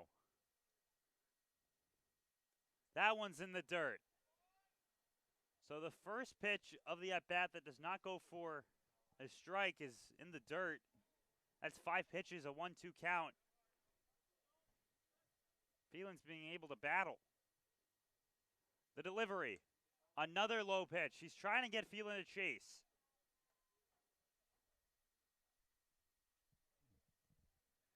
Phelan, though, good eye, holding off.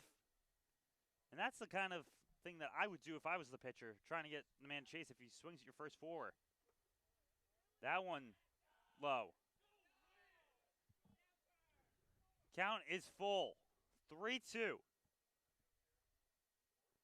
As the Ironbacks dugout was telling him, hey, if you can lean into that one, why not take it? You'll get a base run. That one's outside. Ball 4. They pick up the bat, and Phelan gets on the base again. Josh Busham comes up. He had a single in the second inning, then struck out in the third. Hasn't seen the plate since. But that's the first base runner that Waldridge has allowed in his inning and a third of work. The probable pitcher for game number 2 of this doubleheader is Larson Birch. And here comes the 1-out pitch. They're low.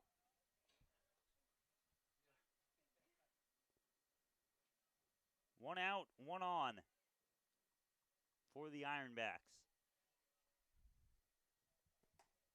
That one goes for another ball.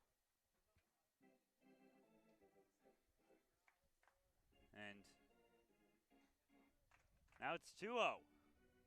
Waldridge with the throwback. Kristoff has seen the pickoff attempt numerous times at first base through both Waldridge and Lucas Hale. That one fouled. 2-1 count now.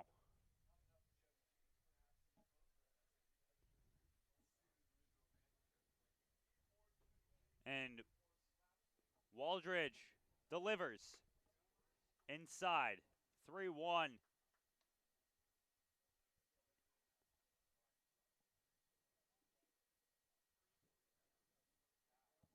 Difficulty here from Waldridge to get forward, as that one is just a pitch that he needed right down the heart of the plate for strike number 2. It's a full count.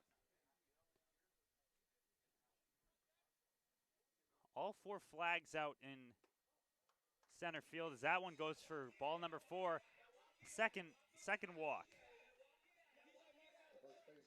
Josh Bushin moves to first base. Phelan moves to second. Bryce Bedrosian moves to the plate. And it's a meeting at the mound between Jones and Waldridge. Looking to get this thing moving.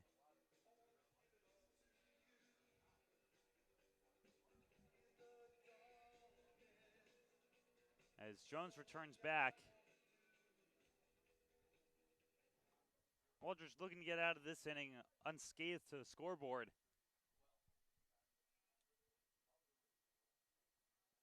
One out right now. Delivery past Jones, and the runners advance. Second and third now for Niagara, Canada. And that was just an outside throw, and once again, Jones talks to Waldridge after one pitch.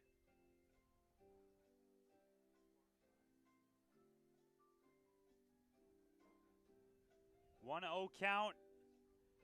Man on second, man on third. Runs 6 and 7, able to come in with one swing of the bat. That's up. 2-0.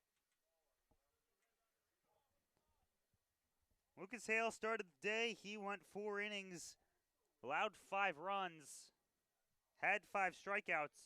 There's 10 hits in the contest. So that one's low. 3-0 now.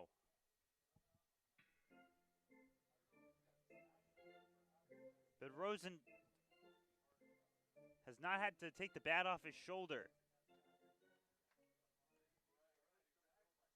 Waldridge is 3-0.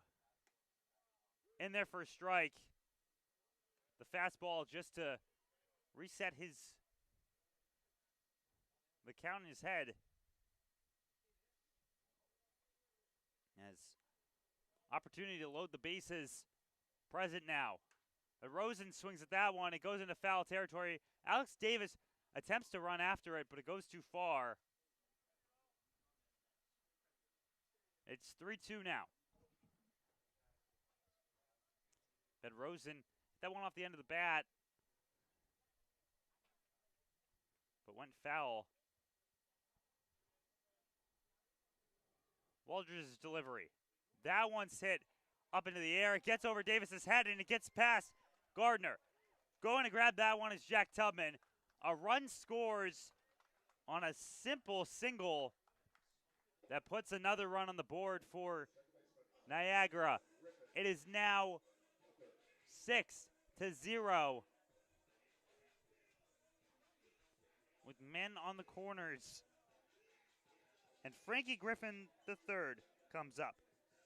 His last time, it was a single, but then he was caught stealing at second. Excuse me. He was caught stealing towards third.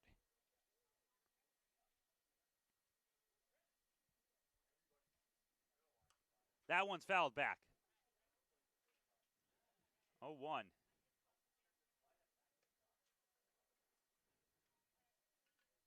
It's Franklin Griffin at the plate.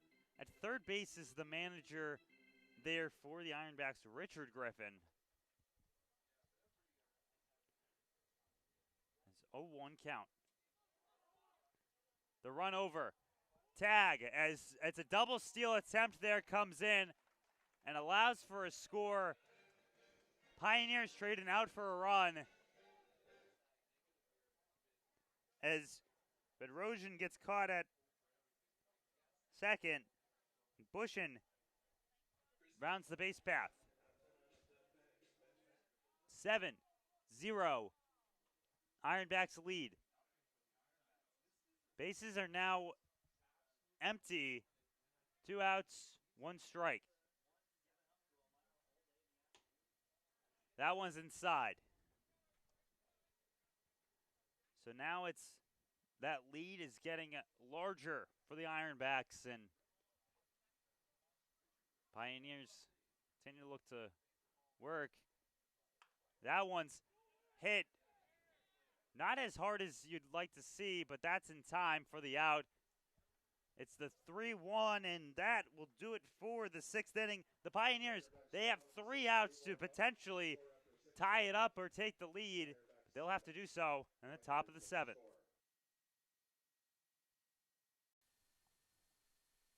The Elmira Pioneers are sponsored by AIM Independent Living, AJ's Outdoor Power Equipment, Ann's Pancakes, Centralis Health, Blaze Brockway, Bully Hill Vineyards, CAF USA, Casa Trinity Prevention, Chemung Canal Trust Company, Chemung Supply, Coca-Cola, Council Rock Wealth Advisory Group, Dandy Mini Marts, Elm Chevrolet, Elmira Heat Treating, Chemung County Family Fitness Center, Finger Lakes Federal Credit Union, FM Howell, Glove House, Guthrie, Hilliard Corporation, Honeybee Made, Jubilee Foods, Kahuna's, Kennedy Valve, M&T Bank, Martha Lloyd Community Services, McDonald's, Papa John's, Pathways, Pinecroft, Rodney J. Strange, ServPro, ServU Credit Union, Sheddens, Solutions Credit Union, Southern Tier Custom Fabricators, Susan Minchin Dentistry, Swan Morse Insurance, Texas Roadhouse, Tom South Corning Collision, the United States Army, the United States Navy, Vasco Brands, Wegmans, Wise Markets, Well Now Urgent Care, WETM, Wiggle 100, and Woodbrook Assisted Living. Thank you for sponsoring the Elmira Pioneers, and go Pios.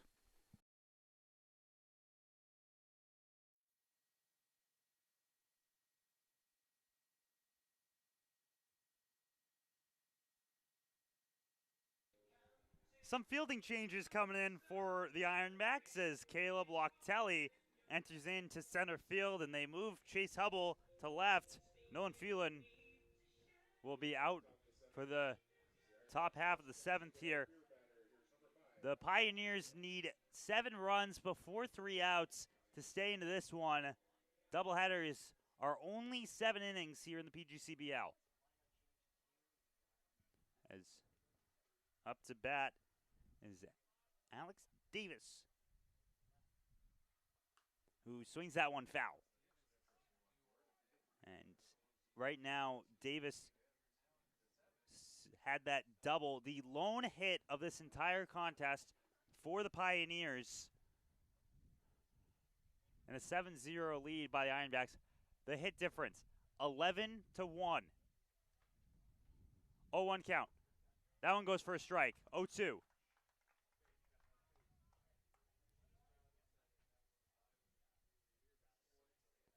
Davis, one of the few players in this lineup that have not struck out today.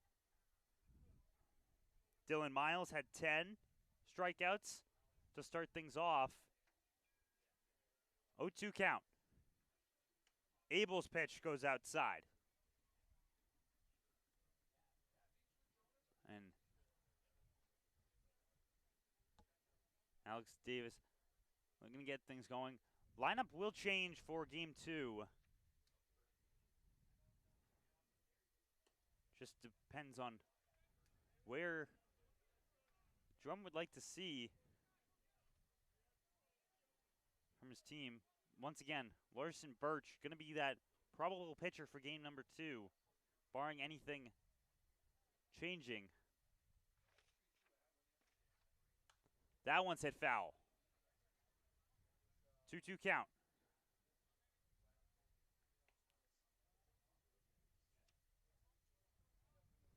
Something of note as well in this game has been the lack of errors for either side. Past couple games for the Pioneers, there's been some fielding problems. That one's hit hard, and it bounces over the glove there of the third baseman. And all of a sudden, it's a single coming in for Alex Davis, who is the second hit of the game for him and second hit overall for the Pioneers. Just bounced over Martin's glove. And now it's time for Christoph's step to the plate.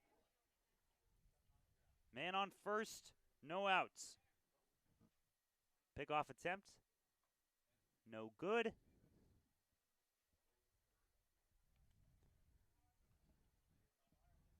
Gendrich on deck here as Christoph has the step back there by Alex Davis.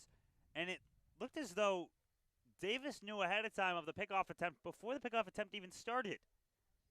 Started going back from his lead. That throw in there for a strike. 0-1 count. Christoph, he struck out his first time up. He had an unassisted out from the first baseman.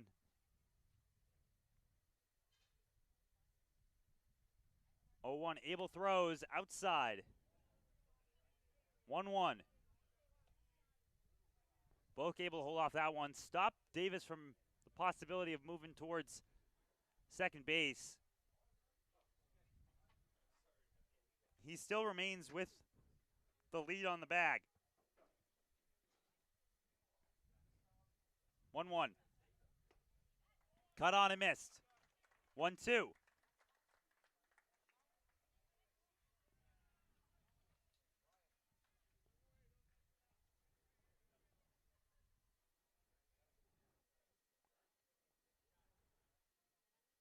Christoph gets ready.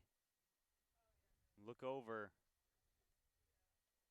Throw down there. In for strike number 3. Christoph watches it go by. And it's another punch out by the Ironbacks. Tyson Gendrich up to bat. This is one. It's going to actually be a pinch hitter here for this one for the Elmira Pioneers. It's going to be Liam Schott entering in for this one. Swung on a miss. He fills in for Tyson Gendrich. Liam Schott, he plays both the outfield and as a pitcher. Dual player. Schott looks to hopefully get someone on the board. As that one goes for a strike, it's 0-2 count. With one out still. Alex Davis remains at first base. Abel gets ready to throw, and he does. Schott swings and misses. It's a strikeout on 3 pitches for the second out of the inning. And down to their final out, it's going to be coming up, Jalen Tidwell. He's going to try and get some action going. Pioneers need 7 runs and 1 out before this one is over for the first half of the doubleheader.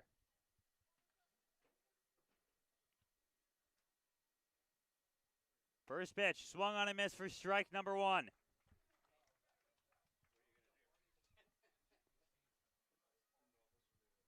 Jalen Tidwell, the potential final batter that the Ironbacks would have to face. 0-1. A throw outside. 1-1.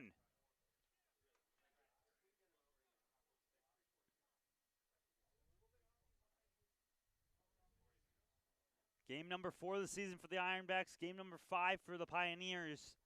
If this continues for another out, Niagara moves to 500 on the season. That one's fouled back. They'd be sitting at 2-2. Pioneers would fall behind them at 2-3.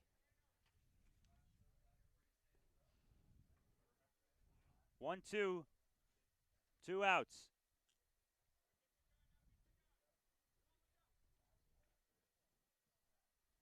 Abel looks down. Reads the sign from Bullock. The look over. Delivers. Outside. 2-2.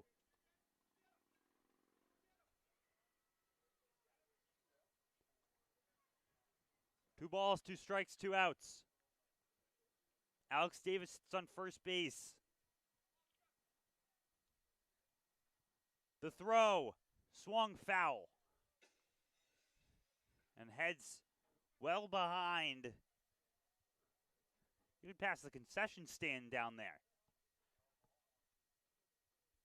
Still remains 2-2 for Tidwell. And Tidwell's returned to the lineup. He got walked his first time up, and then he hit one back at the pitcher. Back at the first baseman who got out of the pitcher, and that's strike number 3. And that does it for game 1 of this doubleheader. The Pioneers drop this one as the Ironbacks win 7-0 through 6.5 innings. And there's still more for the Pioneers today. They've got another game happening very soon. Stay with us here. There's more opportunity for Pioneers to get the victory. They fall to 2-3 off the back of just 2 hits. Ironbacks move to 2-2. We'll be back soon.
here for the second half of the doubleheader. Anthony Labate here at George Taylor Field as the Pioneers and the Ironbacks square off once again. We look at the starting lineup for this second game. And what we're looking at is Tyler Adamo starting things off. He's followed by A.J. Lugo, Brandon Duback the catcher, Jack Tubman the left fielder, Ryan Gabbianelli the third base, Tyson Gindrich in right, Jack Aylward the first baseman, Aubrey Peterson DH, Michael Ferranti center field, and Manny Esley will round things off. As Tyler Adamo started things off there, he swung first pitch and he hit a grounder to the third baseman there, and Sustar and Gregus picks it up over at first base. So 5-3 starts off the contest, and now up to bat will be A.J. Lugo, who's now in his second game here today. He played last night against the Geneva Red Wings, and he's ready to get things rolling here after that first pitch out. Swung on and miss. First strike, number one. And up to pitch here, Cal Noonan, the left-hander, who's making his first PGCBL start of the season here today in this doubleheader. His first pitch went for a strike. That one goes down. First strike, number two. And in the first game, if you missed it, it was a 7-0 victory for the Niagara Ironbacks off the back of Dylan Miles' 10 strikeout performance. Looking to continue the dominance on the mound here today is Cal Noonan. As that one swung on a miss, it's a drop three strike, throw down, and that will be out number two. So the last game started with two drop three strikeouts, and this one starts with a ground ball to third base and another K. As Brendan Duback steps up to get things rolling. He was out of the lineup for the first time of the season in the first game of this doubleheader. Now he's back in it. Pitch goes outside there, and you may have noticed that another player who's normally an everyday starter is also out of the lineup here today. It's for the second game. It's Michael Gardner. Duback swings at that one. It's sky high towards foul territory, the right side. It goes back there, and it's grabbed on in foul territory there by Michael Gregus, and it's 1-2-3 inning. And the Niagara Ironbacks get ready for the bottom half of the first.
Fans, you or someone you know have a birthday coming up? Why not spend it with the Pioneers? Packages include 10 tickets, 10 hot dogs, 10 drinks, a customized Wegmans cake, autographed Pioneers baseball, and special recognition at the game, including a first pitch, starting at just $125. Call 607-734-2690 for more information. As we get back into this one, the field looks as follows. Larson Birch is doing the pitching here for this second game. And going around the horn, it's Ryan Gabbianelli at third, Tyler Adamo at shortstop, A.J. Lugo, the second baseman, and Jake Aylward, he's at first. In the outfield from left to right, Tubman, Ferranti, Gindrich, and Duback is doing the catching. And up to bat, Michael Gregis for the Ironbacks. He played in that first game as well, where he got a pair of singles to his name, and his first pitch goes for a ball. Pioneers pitcher is Larson Birch. Larson Birch, his last time he was out there was actually opening day against Batavia. He ended up throwing 2/3 innings, and he only allowed one hit and one earned run. That one goes for a strike. It's a 1-1 count. Now Larson, he's the regular here for the Pioneers. His third season with the team. As that one goes outside. 2-1 count now. William Majarez is on deck. He did not see action in the first game. He looks to get back into this one as Birch's throw is cut on and missed. Just beat him with the breaking ball. It's 2-2. And taking an extra second there is Michael Gregis.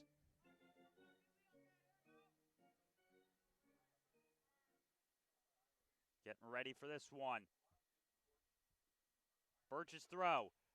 Cut on and missed. Excuse me, fouled off. He just swung high at that one. Grabbed there by the dugout of the Pioneers. 2-2 count. Looking to punch out the first batter he sees.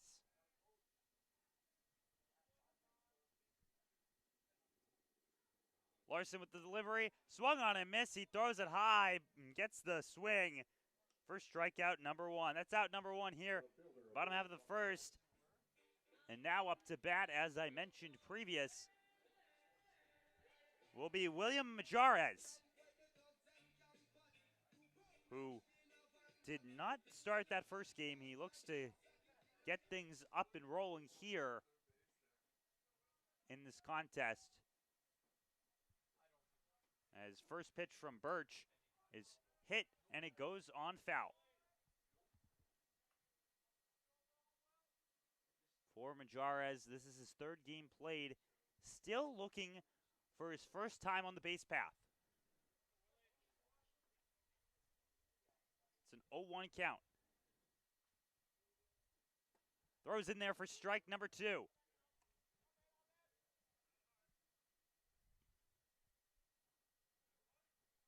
Oh, 2 count now. After the first strikeout, Birch looks to get into a rhythm. Delivery high.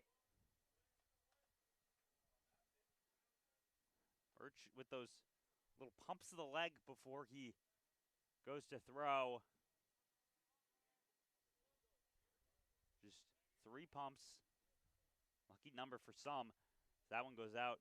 Especially a lucky number for a pitcher. 3 strikes and you're out. 1-2 count. As umpires switched off, they also switched shirts over to their light blues. They were in the blackish grays earlier. Maybe charcoal gray if you'd like to get more specific, as that one is swung on and missed for strike number 3. Larson Birch now 2 strikeouts as the ball goes out all around.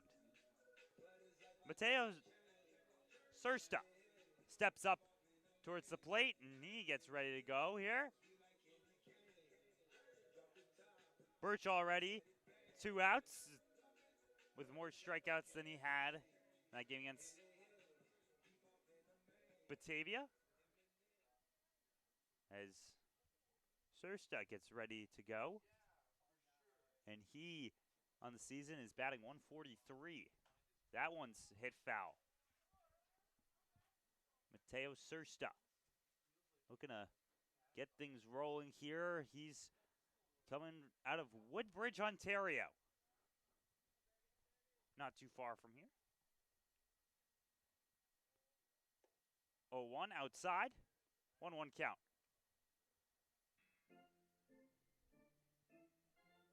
Beautiful day for baseball here today. Yesterday there was some concern about a little bit of rain, but nothing ends up happening. We've got some clear skies and a couple of puffy clouds with 1-2 count now.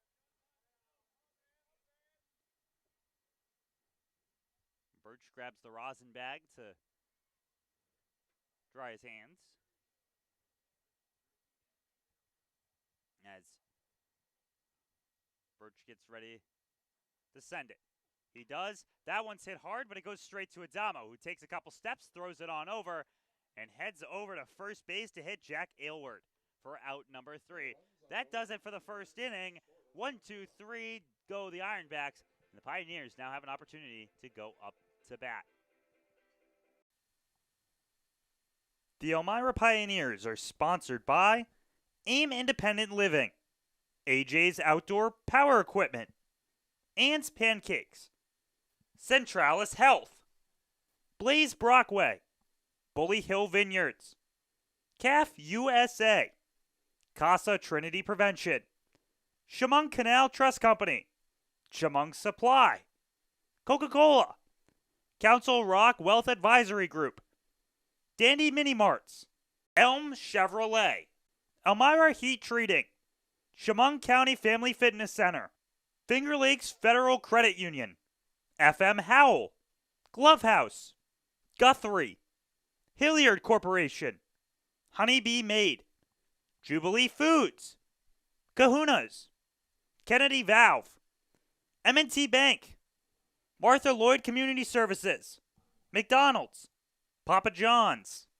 Pathways, Pinecroft, Rodney J. Strange, ServPro, Serve You Credit Union, Sheddens, Solutions Credit Union, Southern Tier Custom Fabricators, Susan Minchin Dentistry, Swan Morse Insurance, Texas Roadhouse, Tom South Corning Collision, the United States Army, the United States Navy, Vasco Brands, Wegmans, Wise Markets, Well Now Urgent Care, WETM, Wiggle 100, and Woodbrook Assisted Living.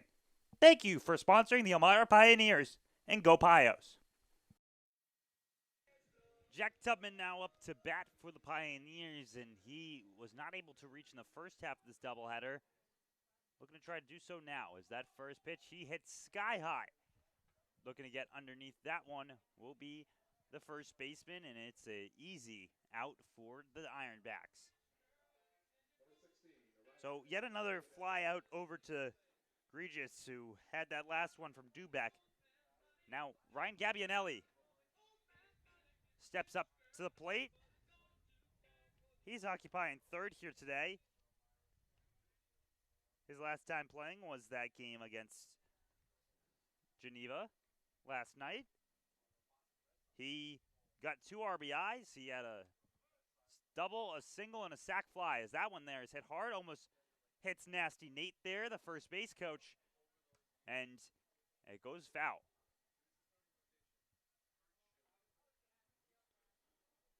So Cal Noonan right now has not a lot of base runner.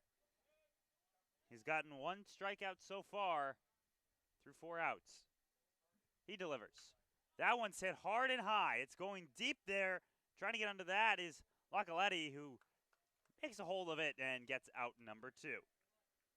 So some hard hit balls so far by the Pioneers, but nothing going in their favor. And Tyson Gindrich goes up to the plate. And Gindrich, last time he struck out twice, and then Liam Schott came in as a pinch hitter for him. Ended up striking out as well, so that spot in the order, strike out 3 times. That one's hit on top of the ball. It rolls down. The flip from Ragas to Noonan gets the 3rd out, and it's 1-2-3 once again for the Pioneers. The Niagara Falls Ironbacks now have the opportunity to go back to the hitting box.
Here for the bottom of the second, up to the plate now comes Kieran Cutler, the catcher.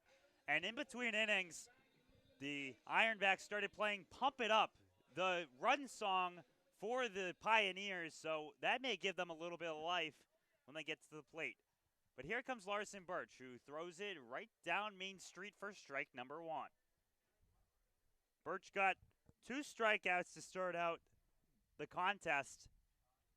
Then Sursta had a 6-3 shortstop to first baseman. That one held up by Cutler. It's very close. They point down. He says no go. The first base umpire. 1-1 count.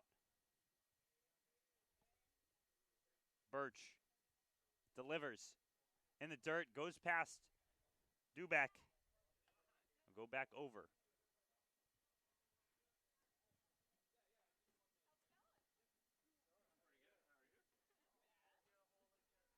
Duback and Birch, they've played before. They played in previous season.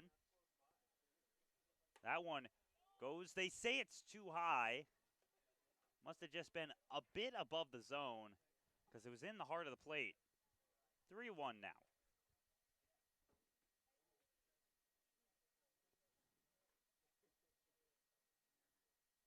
Birch begins his play. He throws that one. It's hit hard there by Sursta. Going to center field, trying to track that one. Back there is Ferranti. He cannot get his glove all the way around it, and it's going to be a stand-up double for Cutler. So now someone's on for the first time in this game, and up to bat.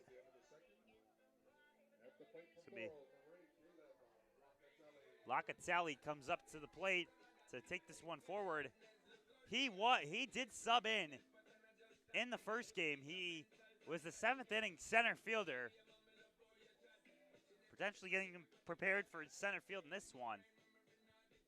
So now Birch has to watch out for a man on second base. Bunt attempt shown, pulled back though, ball 1.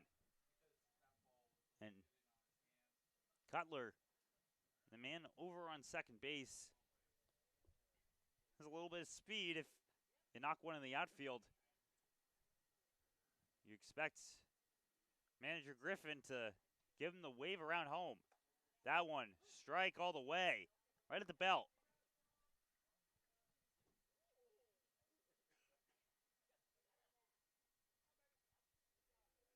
Birch looks here on the 1-1.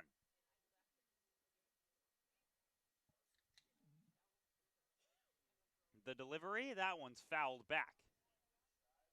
1-2. So far in this one, it's 1 hit for the Ironbacks. Last game, they out-hit the Pioneers 11-2. As it's 1-2 count, no outs. Right now at second base is the catcher Cutler for Niagara. Stepping over is Adamo in case there's a pickoff attempt. That one, check swing, drop third, tagged him. Thought he tagged him with the ball. Didn't do so, Duback. He just throws it on over to Aylward, who gets the out. So, 3rd strikeout for Birch, and Cooper Martin steps up to this plate to get things rolling. Martin, in the first half, he had 2 singles. Was not able to reach home at all, though.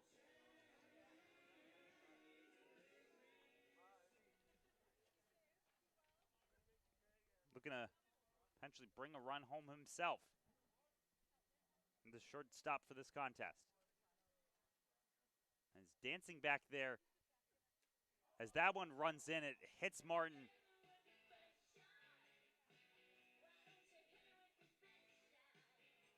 So a hit by pitch puts Martin at first base. Bryce Bedrosian now steps up, the designated hitter, and he's got a couple ducks on the pond that he looks to bring on home.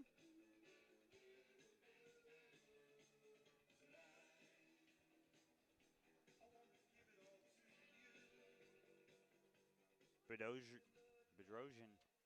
The DH in this one, his last game he was playing first base. He ripped an two RBI single to start his day. Right now, 1-0 count.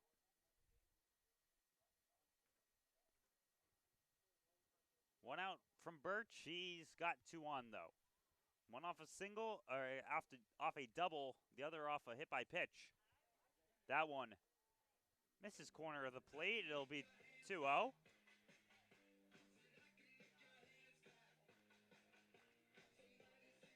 Bedrosian already in a favorable position as a batter. Up by 2 pitches.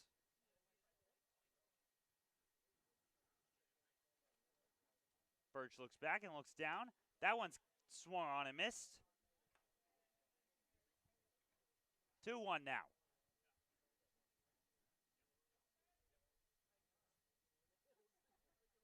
As Dubek gives the sign over to Birch.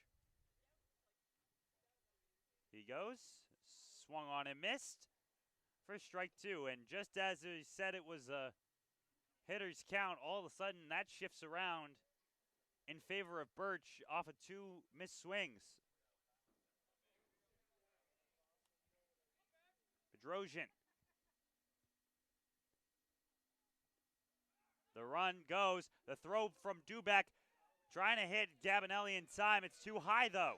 And it's a stolen base by Kieran Cutler and by Goober Martin. So now it's going their way. That last pitch, though, was a strike for strike number 3. So another strikeout comes for Birch. 2 outs now in the bottom half of the second. As Devin Medor is up to the plate, the second baseman. Swung and missed at a high fastball. That does not go. Chasing that one. It's not going in his favor. Birch now goes ahead with first pitch strike. As you look at Medor, he's batting 167. That one goes for another strike, 0-2. And he has his lone hit of the season coming off a double, an RBI double. 0-2 count, though. Pitch low. Make Medor think. That's what that sort of pitch entails. Potentially, even if he throws something with a little bit of motion, maybe clip that corner as it crosses the plane. 1-2. Birch's delivery high. Dubek has to stand up for it. It's now a 2-2 count.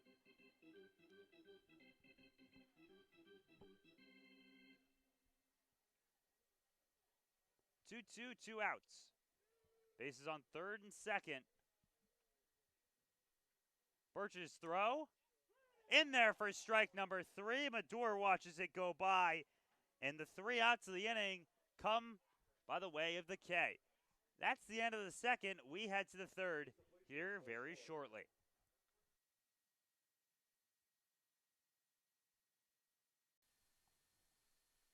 The Elmira Pioneers are sponsored by AIM Independent Living, AJ's Outdoor Power Equipment, Ann's Pancakes, Centralis Health, Blaze Brockway, Bully Hill Vineyards, CAF USA, Casa Trinity Prevention, Chemung Canal Trust Company, Chemung Supply, Coca-Cola, Council Rock Wealth Advisory Group, Dandy Mini Marts, Elm Chevrolet, Elmira Heat Treating, Chemung County Family Fitness Center, Finger Lakes Federal Credit Union, FM Howell, Glove House, Guthrie, Hilliard Corporation, Honeybee Made, Jubilee Foods, Kahuna's, Kennedy Valve, M&T Bank, Martha Lloyd Community Services, McDonald's, Papa John's,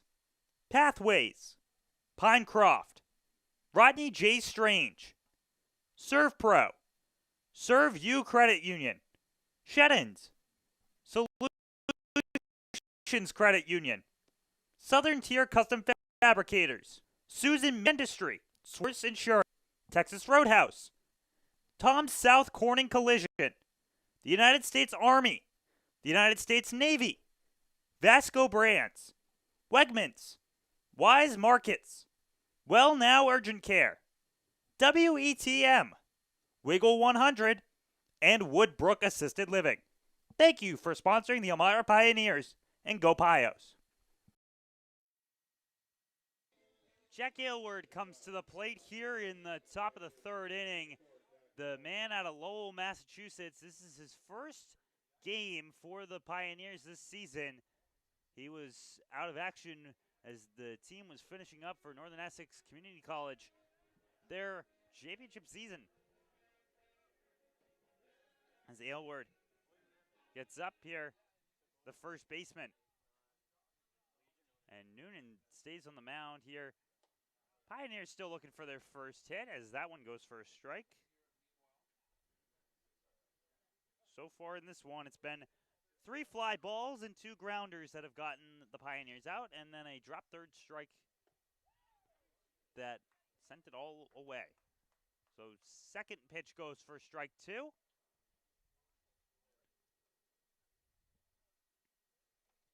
Cal Noonan looking here at pitch number 3. That one's too high. 1-2 now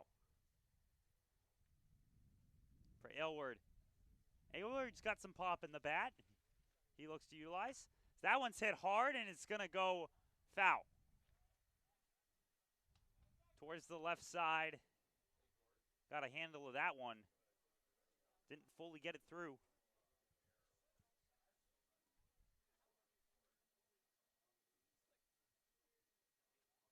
Aylward with 1-2. Outside. 2-2 count now.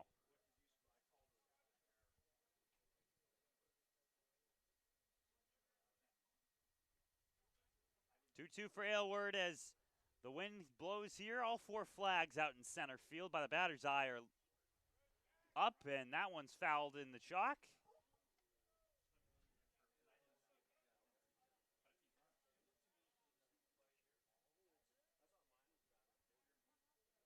Two for Aylward.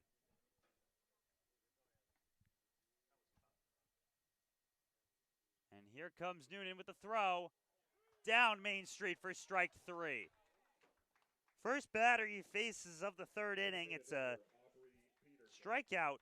And now up to bat comes Aubrey Peterson, the man from Texas who his first time at bat for the Elmira Pioneers rocked a double against the Batavia Muck Dogs, and 0-0 looks to do it right again. Cal Noonan has gotten to a rhythm. Peterson looks to break that one up.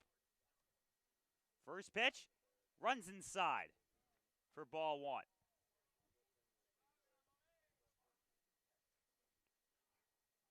Aubrey has shifted schools his freshman season as that one goes outside. 2-0 for Aubrey. And trust that he would like to swing the bat here if given the opportunity like he does there. It's swung on and missed, though, for strike number 1. Aubrey goes by many nicknames. His most common one is Wells, but the team has taken a liking to Big Texas. He's the lone player from the Lone Star State, as that's in there for strike number 2.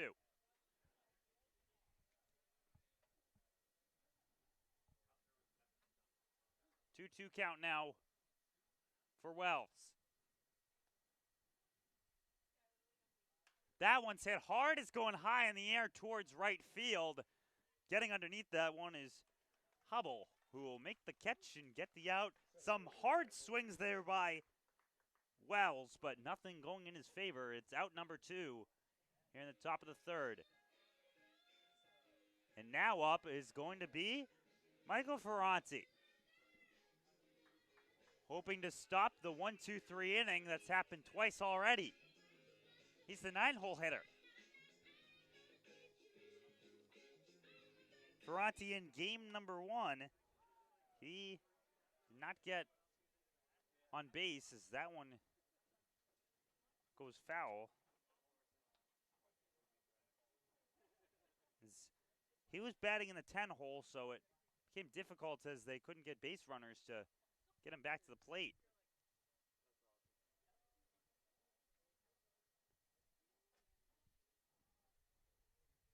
0-1 for the center fielder. Down Broadway for strike number 2. And as Cal Noonan has continued to pitch, he's been finding that zone even easier. That one's hit hard by Ferranti, going towards left center, trying to get onto that one, but cannot do so. Is Locatelli, and it's going to be a single for Ferranti. So he didn't get on in the first game. He gets on in the second one, though, on the single. Manny Esley now heads up to the plate, number 7. Another player who has not played since last night. Last night he was hit by the pitch and he was walked. See how he battles into this one. First pitch to Esley. Outside, ball 1. Esley's played in 2 games so far this season, including the road game against Batavia. And in that one, he had some difficulties. That one goes and it falls and it boxes off the glove of Locatelli. All of a sudden, Ferranti moves towards third base. Manny gets to second. We'll see what they end up ruling that. If it's a single with an extension on the error, or if they rule it just an overall error.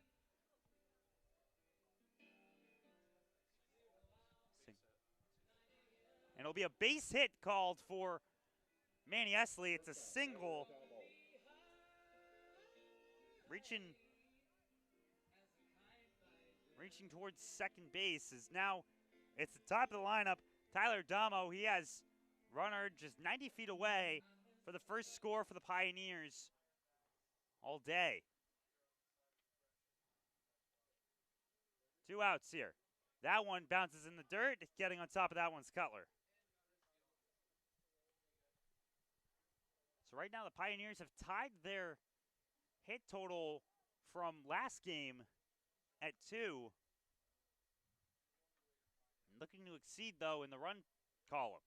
That one's hit hard by Adamo. Goes to center field.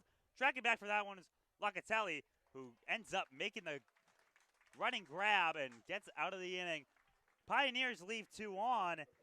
And now the Ironbacks have an opportunity to try and get something of their own on the board.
Birch stays on the mound for the third inning, as the Pioneers were not able to capitalize with two men in scoring position. Is now up is Chase Hubble, who's playing his third position of the day. He started out in center field in game one, got moved for the last inning to left, and now is playing in right field. The throw from Birch, right in the middle there for strike number one. Just a piece of fast cheese gets past Hubble. 0-1 count. That one's fouled away. So now Birch is up 2 strikes here in the opening. Both these pitchers so far, Noonan and Birch, being able to hold off the hitters. That one's high. 1-2. Reminder that the doubleheader games are only 7 innings. So after this one, it's going to get close to the halfway point. That one's hit high, foul, towards the right side. Another one going over towards the concession stands here. And I mean, you want to talk about concessions. You talk about the concessions at Dunn Field. Nellie's Nachos, one of the favorites, not just me, but also the mascot Stitches. So that one's in there. Check swing. He went, strike 3. So another strikeout comes for Larson Birch. He's going in rhythm with his brother yesterday, who picked up a total of 6 through his outing. Right now, Birch is currently sitting at 6 of his own. Larson's delivery, their first strike. 0-1. Just one out in this one has been not by way of the strikeout for Larson. That was a ball hit to Adamo, who threw it on over to Aylward at first. The outfield for the Pioneers have gone quiet in terms of their usage in this one on the defensive end.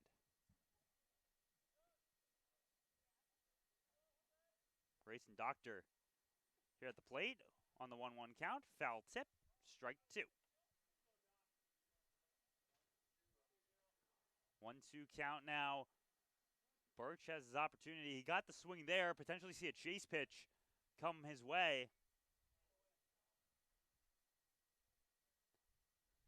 And here at George Taylor Field, Larson Birch gets his 7th strikeout.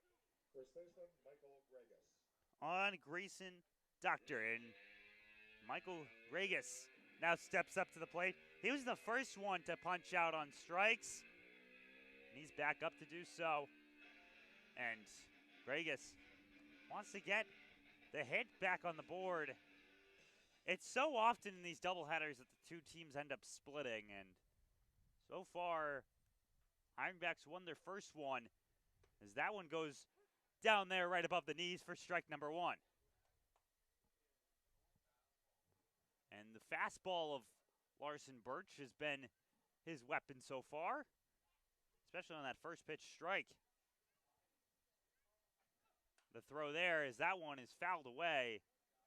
You can hear the effort that's extolled by Birch as he throws it. As now it's 0-2.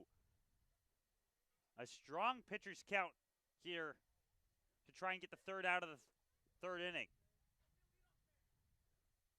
A squat down there from Gregas. Birch's delivery, as that one's hit hard to Aylward. He'll take it himself for an unassisted out, and that's out number 3. Ironbacks do not get a hit. They go down in order, and it's getting ready for the top of the 4th here very shortly.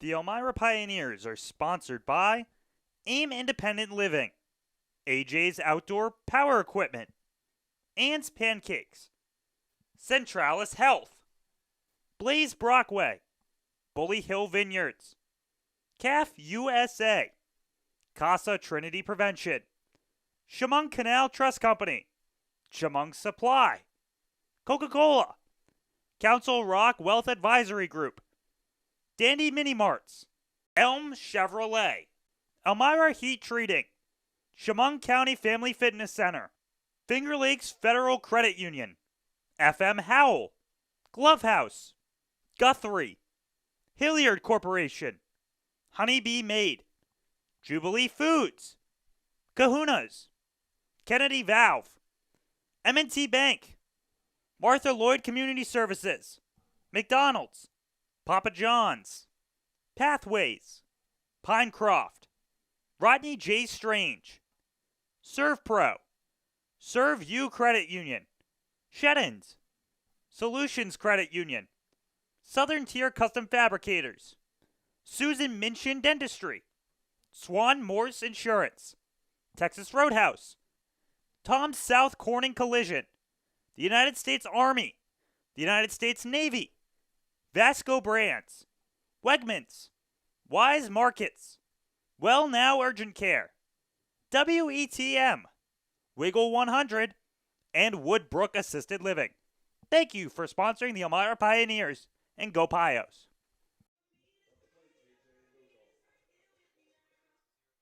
AJ Lugo steps up to the plate now, and he gets ready to send things home as that one's hit high foul behind him. Looking at the bullpens right now for both sides. Pioneers inactive, and it's no wonder why. Larson Birch, 7 strikeouts through 3 innings of work. Cal Noonan, he's doing similar things. His pen is looking empty. As that one goes down low, it's a 1-1 count. Thing you can see over there is just standing by Seth Morrison. However, not any sort of warm-up or anything like that. It seems like he's just talking to his boys. As that one goes outside. 2-1 count now.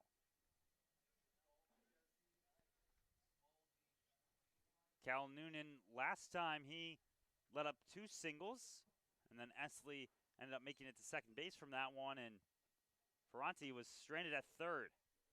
That goes for a ball. It's 3-1. No free passes yet delivered by Noonan.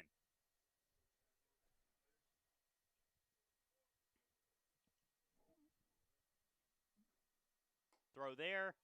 Gets a strike. Hits the corner. And Lugo thought that he had that one as a ball. He looked as though he was ready to toss the bat away and make his strut towards Coach Nasty Nate over there. 3-2 count now. The low stance there by the catcher. Swung on and missed by Lugo for the strikeout. So what looked to Lugo like was going to be a 4-1 walk turns into a 3-3 strikeout. Number 3, Brandon Dubek. And Brandon Dubek comes up to the plate. He flew out to the first baseman his last time up in foul territory.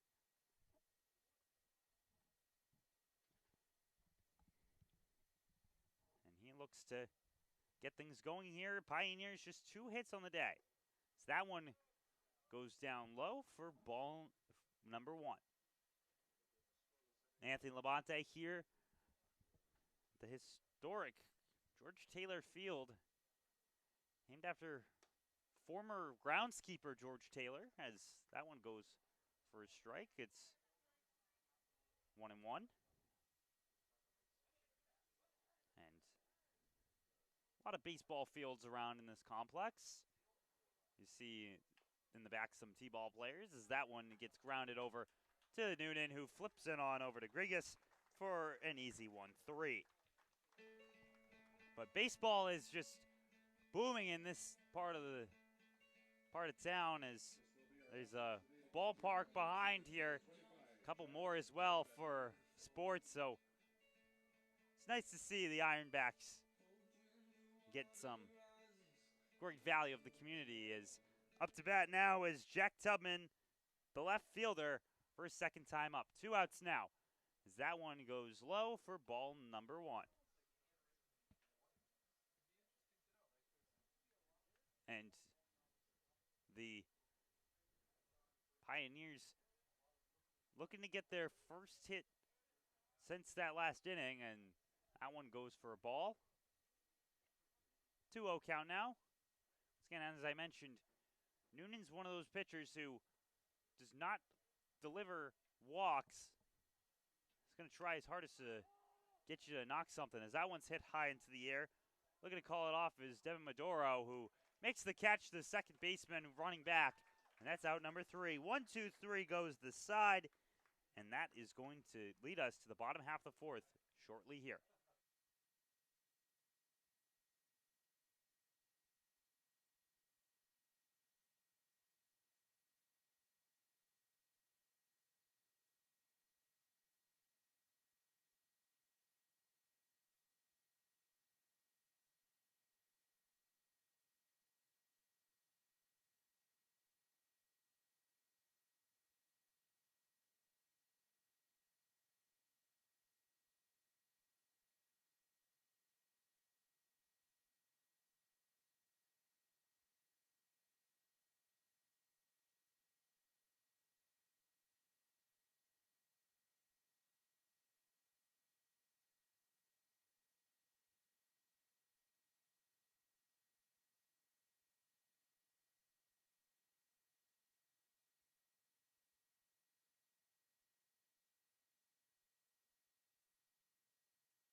Maharez comes up to the plate here as Birch remains on the mound and looks to continue working through. Starting pitchers so far for the Pioneers have been able to work pretty long. Lucas Hale, he went 4 earlier, but yet you look at yesterday and Birch went 6. Landon, that is, the older brother of Larson, as that one is swung on for a strike, and then it was Van Duzer who cleaned things up afterwards. Then for the game against Olean, Brendan Hayes ended up going 5 in that one. 0-1. That one's high. 1-1. Brendan Hayes also benefited from the fact that the Pioneers scored 12 runs in 2 innings, so Coach Drum was able to leave him out there a little bit longer despite giving up 3 in the first. That one goes for a strike. 1-2 count now as manager Richard Griffin, runs across to get to the third base side. Birch gets ready to deliver. He shakes off Dubek's call, and it's going to be a timeout by Maharez. And Larson's just going to stare down Dubek for when Maharez gets into the box. Birch's throw, high. The speed there does not come back through. It's a 2-2 count now. That's a kind of pitch you'd expect something like a cutter to come in and get the top of the zone, but doesn't do so there. 2-2, swung on and missed for strike 3. That's strikeout number 8 for Larson Birch. The catcher, Kieran Cutler. And now, coming up to bat will be Mateo Sursta, the third baseman, who gets ready to go. And Birch has been wheeling and dealing through 3 1/3. So that one's hit hard over there to Gabbianelli, who stops, throws, Aylward jumps up, grabs it, and falls down for the out. Out number 2 comes by way of the 5-3 on one pitch, and now Kieran Cutler steps up to the plate. He had a double earlier in the game, the lone hit for the Ironbacks. And Cutler also stole a base when he was up there, so if he can get on, he'll try to do that one again. As that one goes there, hits the corner for strike number one. Just a little off-speed pitch there by Birch. Gets in the zone.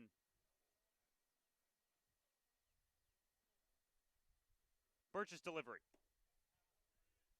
Hacked and missed at. 0-2 now. Birch once again in a pitcher's count.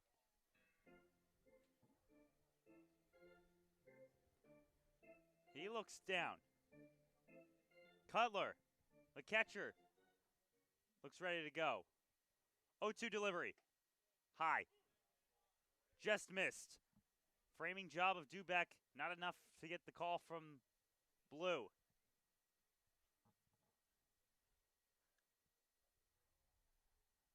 One, two.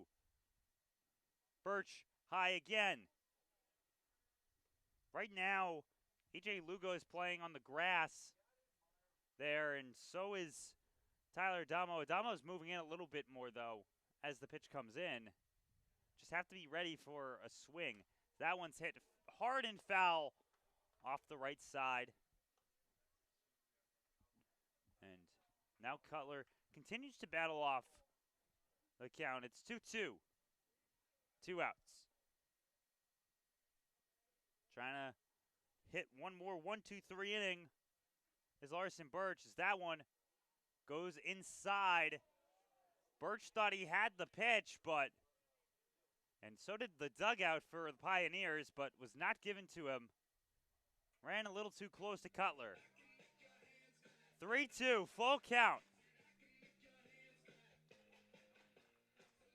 Birch has not given a batter 4 balls yet today. Does not want to do so against Cutler. Larson's throw. Swung on and missed for strike number 3. And that there is strikeout number 9. And that will head into the top of the 5th. Pioneers get ready to go. It's still 0-0 here in the contest.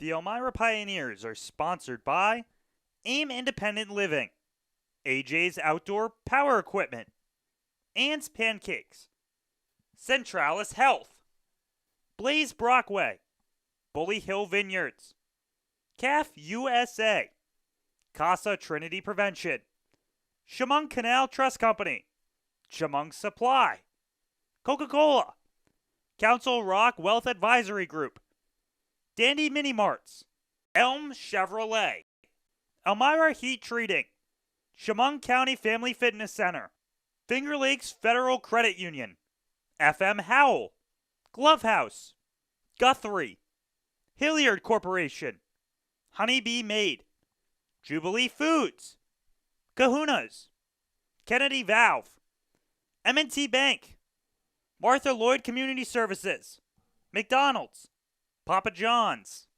Pathways, Pinecroft, Rodney J. Strange, Serve Pro, Serve You Credit Union, Sheddens, Solutions Credit Union, Southern Tier Custom Fabricators, Susan Minchin Dentistry, Swan Morse Insurance, Texas Roadhouse, Tom South Corning Collision, the United States Army, the United States Navy, Vasco Brands, Wegmans, Wise Markets, Well Now Urgent Care, WETM, Wiggle 100, and Woodbrook Assisted Living.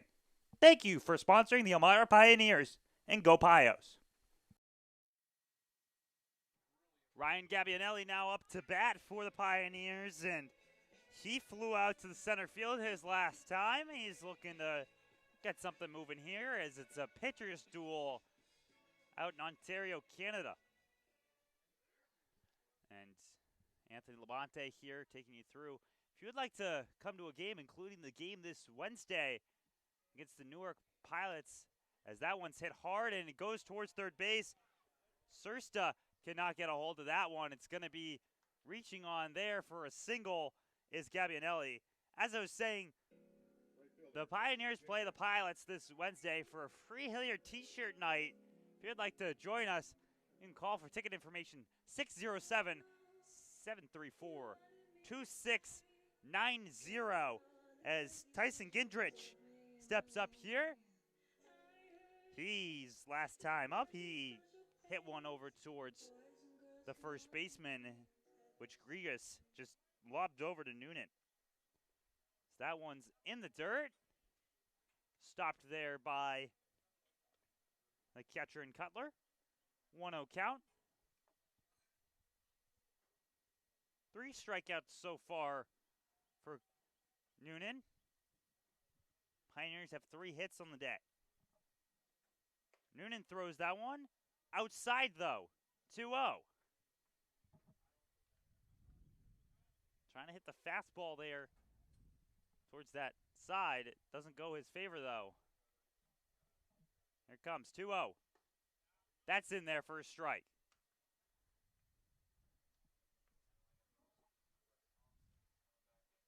2-1 count now as in the bullpen is starting a right-hander for the Ironbacks.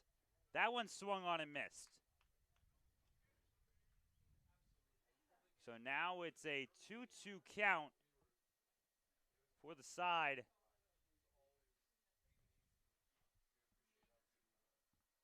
Looks as though it's Jaden Corpin throwing in the Ironbacks bullpen.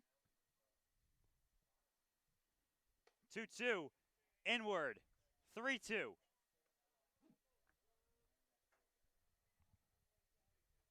Count is now full for Gindrich, and right behind him is Jack Aylward, who may have struck out his last time, but he was getting some hits on that ball as that one goes fouled off.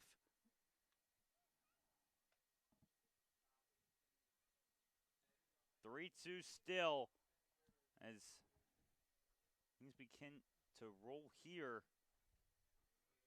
as we get close to 4:45 on the day, as that one's hit right back over to Noonan, who tries to throw it towards the shortstop there, and Martin, but throws it into center field.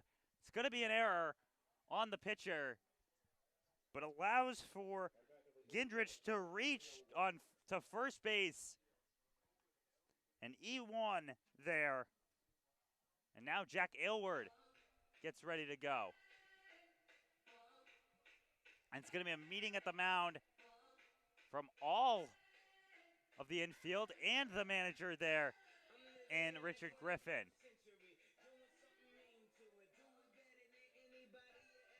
Looks as though it's going to be maybe a calm down meeting between the two, as no one's coming out quite yet to take it.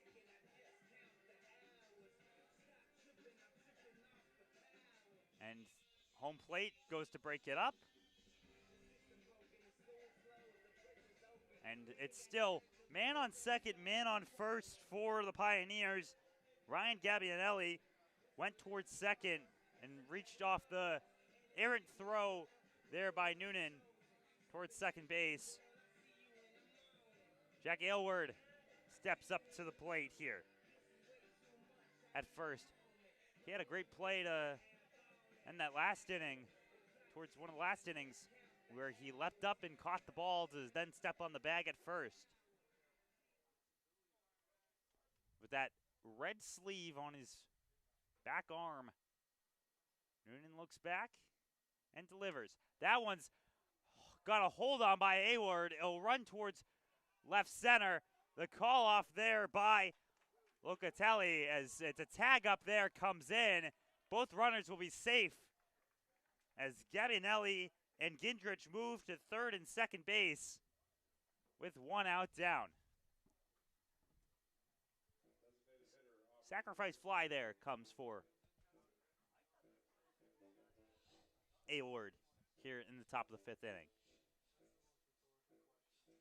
As up to bat now, it's Wells.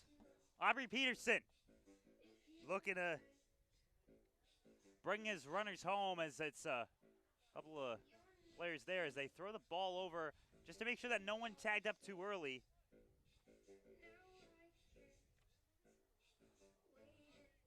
Wells trying to go all in on this one to bring his chips home at third and second base. That one outside. 1-0 count. Let's get in dimensions of the field here. George Taylor Field, 320 to each foul pole, 350 dead center. That one's hit hard, but it'll go foul. Too high. 1-1 count. And Big Texas, his second game here. His only other game was that game against Batavia. Trying to stick to that name with a big swing here. 1-1. Swung on and missed. 1-2 now. And Aubrey takes a little breath before he steps back into the box here. 1-2. Infield playing in as that one's hit on the ground. It's grabbed there by Maduro, who throws over to first, and a run over there by Gindrich. He gets back safely. So it'll be just a 4-3 on Peterson as that gets the second out. Peterson just got on top of that ball. He hits it down any bit more, and it's going into the outfield and scoring two for the Pioneers. Ferranti now ready to get things rolling here. He had a single earlier on. That one's down the middle for strike number 1. 0-1 count now for Ferranti, who reached for first base the first time today on a single in that third inning. As that one goes for a ball, it's 1-1.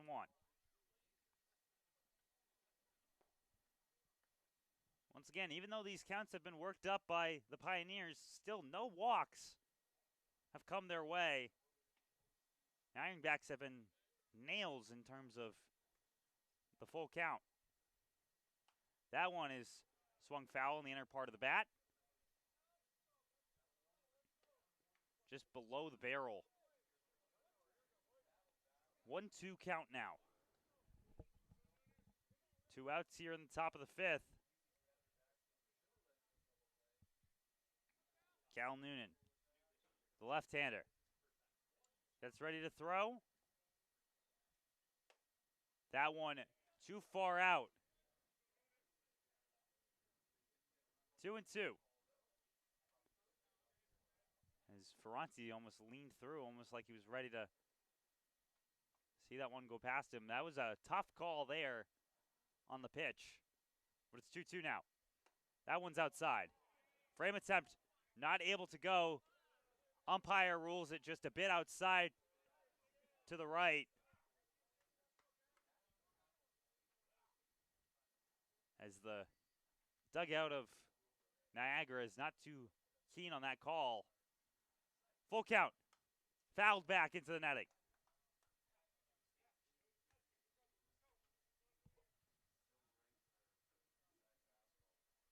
This is where you start to wonder what pitch ends up coming from Noonan.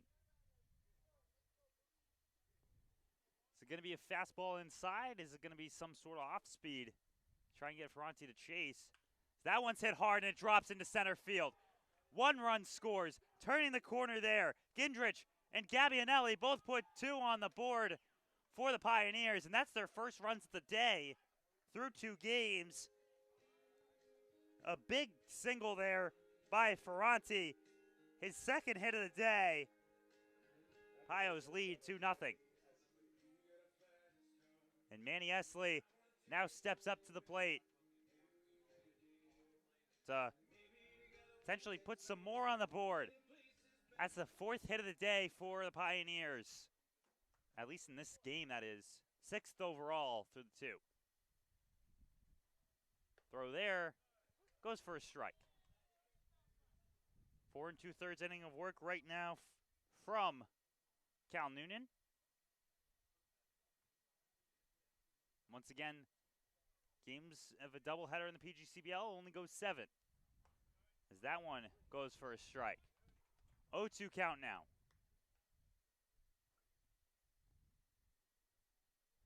As Ferranti's lead, not a concern to Noonan. Of course, left-hander, he's got that slide step that he can use to his advantage.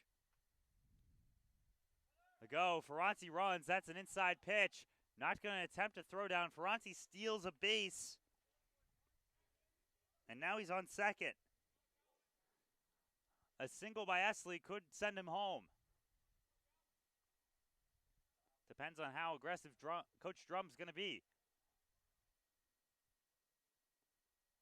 Delivery, that one is hit foul.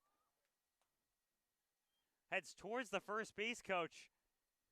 Coach Drum asks Coach Nate why he didn't go out to grab that one. He says, I'm not doing that. It's 1-2.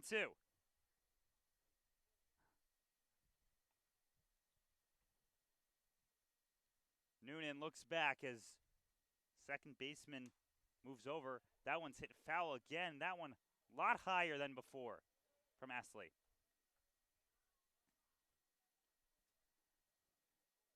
Esley wearing his short sleeve hooded shirt underneath the jersey, both in the navy color. 1-2 count now. The delivery from Noonan. Swung on, and it's going to roll into foul territory. A lot of hustle there from Esley and Ferranti, but Esley keeps the at-bat alive from Duxbury, Massachusetts. Right there down by the water. Got some nice beaches down there. It's there, Situate as well. Both of which, by the water, get you some good views. But a good view for Esley right now would be one over the wall. Pitch comes in, goes towards back foot. Can't get it to go. It's 2-2.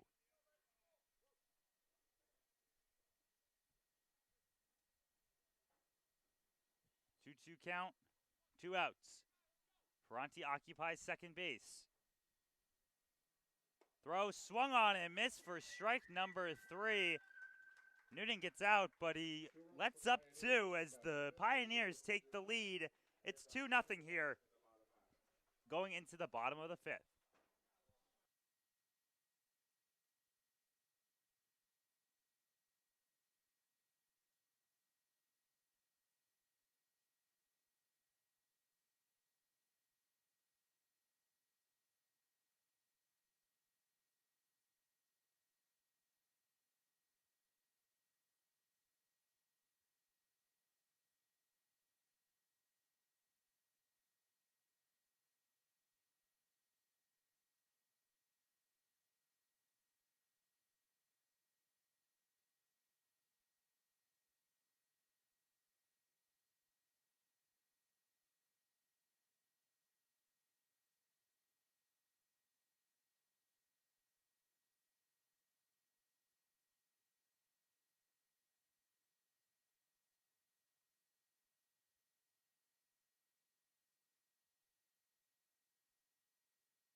A 2-run top half of the inning puts the Pioneers in the lead. And now Birch looks to continue his dominance. He's got 9 strikeouts so far on the day. Trying to continue through this one as up to bat comes Caleb Locatelli. And Birch gets ready to go here. He's been so dominant, he's only allowed 1 hit. There's a double. That one goes for a strike. Double there. Hit off the glove of Ferranti, but due to Ferranti still moving in center field, it's not ruled an error. It's ruled as a double. That one's hit hard. It goes right on over to Adamo, who takes a couple steps, throws it over to Aylward, who picks it off the dirt and gets the out. Quick out there for the Pioneers, and now it's a new batter up here, and it's going to be Cooper Martin, who was hit by the pitch last time, and he ended up stealing a base. So, opportunity marches here as Ironbacks look to need a base runner. Throw there. Does not get plate. 1-0.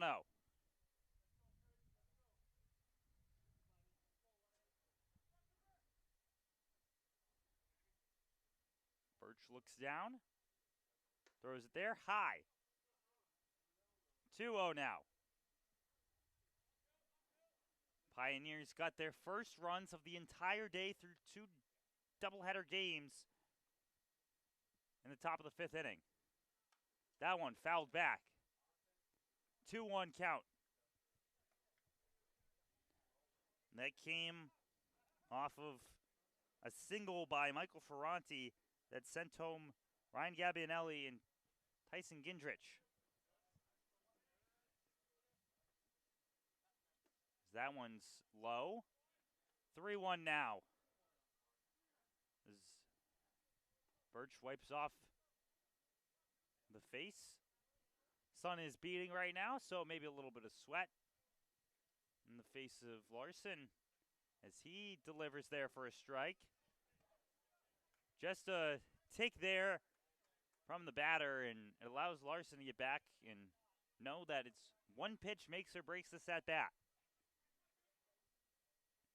The throw, ball 4. First walk of the day from either side comes there on the full count.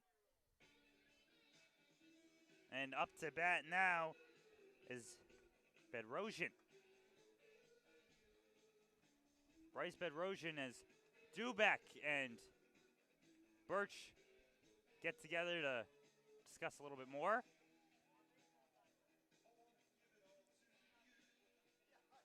Once again, right-hander in the bullpen for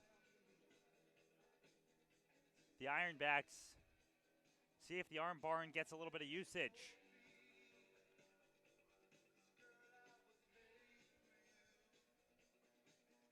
And Dubek moves back behind. It's Bedrosian, once again, the DH, stepping up to the plate. He's got a man on first. 1 out. The first pitch swung on and misses. The ball goes past, throw over to second base, not in time. It's a stolen base coming in there by Cooper Martin on a pass ball, but the swing still counted. It's 0-1. Bedrosian up. He struck out earlier, and then next up will be Devin Medor, who watched strike 3 go past him back in the 2nd inning. Birch's throw, clips corner for a strike. Again, it's just a little piece of the ball that needs to hit that plane to be considered a strike. You see it in the MLB with ABS challenges. And right there says that a little bit hit it. So that one's swung on a miss for strike number 3. And all of the sudden, that's the 10th strikeout for Larson Birch. He eclipses the 10 mark.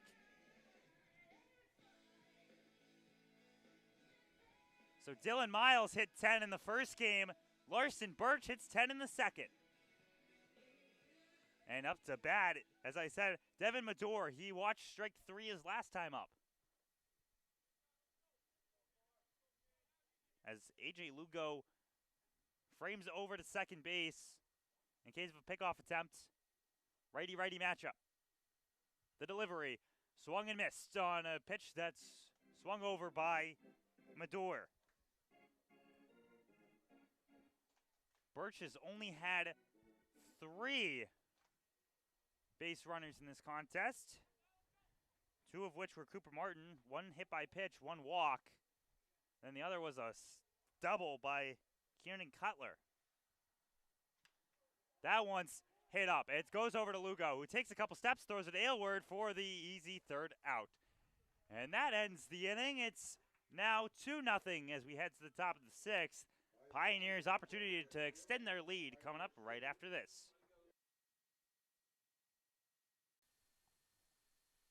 The Elmira Pioneers are sponsored by AIM Independent Living, AJ's Outdoor Power Equipment, Ann's Pancakes, Centralis Health, Blaze Brockway, Bully Hill Vineyards, CAF USA, Casa Trinity Prevention, Chemung Canal Trust Company, Chemung Supply, Coca-Cola, Council Rock Wealth Advisory Group, Dandy Mini Marts, Elm Chevrolet, Elmira Heat Treating, Chemung County Family Fitness Center, Finger Lakes Federal Credit Union, FM Howell, Glove House, Guthrie, Hilliard Corporation, Honeybee Made, Jubilee Foods, Kahuna's, Kennedy Valve, M&T Bank, Martha Lloyd Community Services, McDonald's, Papa John's,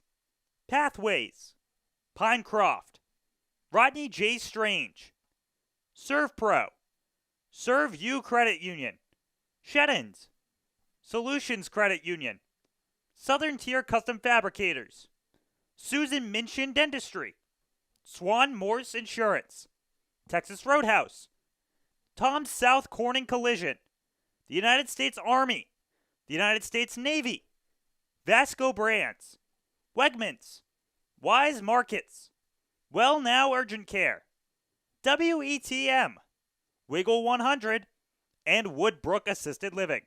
Thank you for sponsoring the Elmira Pioneers, and go Pios. Cal Noonan goes 5 innings and allows 2 runs, only 1 earned, and he steps out, and there's a new pitcher on the mound here, Jaden Corpin, for the squad, and he is hailing out of Ajax, Ontario, going to Erie Community College as the first pitch there towards Adamo goes for ball number 1.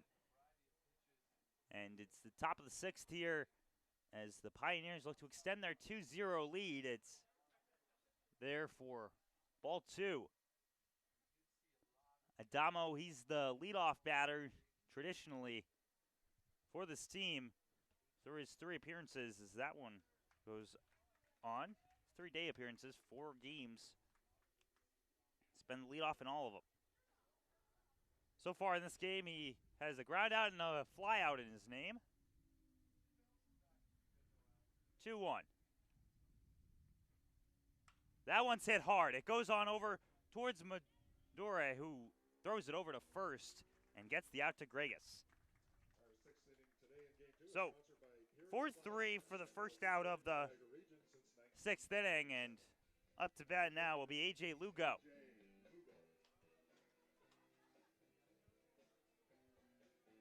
Lugo struck out his 2 times up.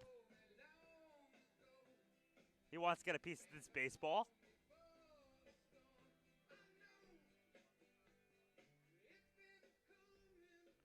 Jaden Corpin, the right-hander, sends it. That one's hit, and it's going to go right on over through the glove of Thurston. And that will be an error. That puts one on for A.J. Lugo. E5. Now it's 1 on for the Pioneers, A.J. Lugo, and coming up is Brandon Duback to get this one going. Top 6. Ready to go. Throw comes. That one's hit sky high into the air towards right center. Looking to grab that one is Locatelli, as it won't be a tag-up attempt by Lugo. It's just a fly out for Duback. And now Jack Tubman gets ready to bat.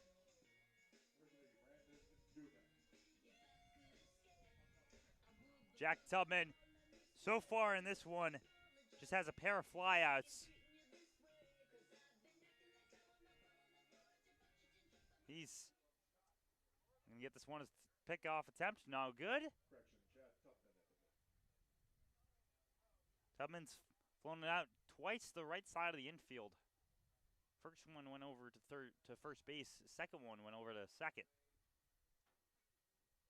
That one falls right into the zone for a strike. 0-1 count now. 2 outs. Delivery inward. 1-1.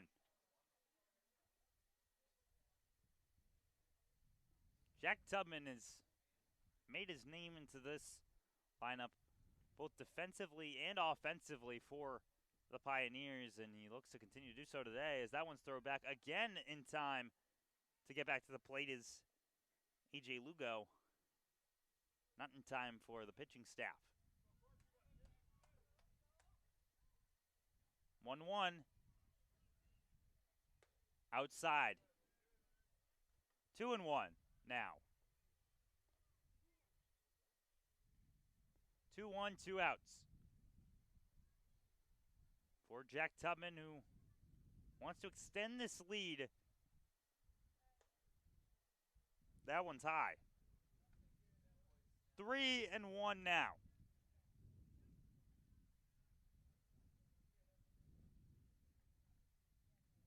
Jaden Corpin, he got that first out, first 2 outs on his own. Now he's looking at a full count. Wind continues to blow here. It's blowing from left to right. Trying to get things moving here as the throw comes in. That one's hammered by Tubman. If it's fair, it's good. And they rule it foul. From the vantage point, it looked as though could have potentially hit Shock, but ruled foul. If that one stayed fair, you could have potentially seen Lugo round all the way from first and get on home.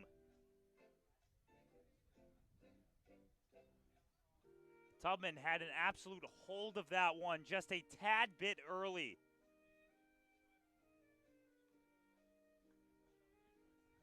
Now he has to step up and do that one again. Have not seen much warning track power here today. There's maybe one through both games so far. Throw comes in. Tubman hits that one high. It's going over towards her press box. Here if it lands, and it lands just behind. 3-2 count.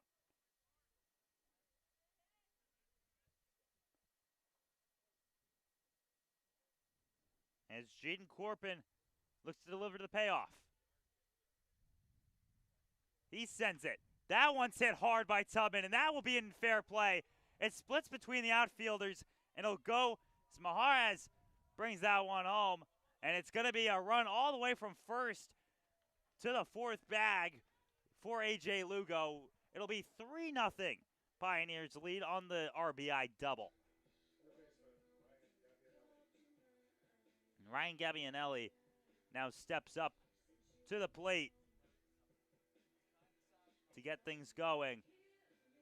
And it's one of those days where you get that the first game jitters out, and all of a sudden the bats have been crucial here in the 5th and 6th inning. That one goes straight down for a strike.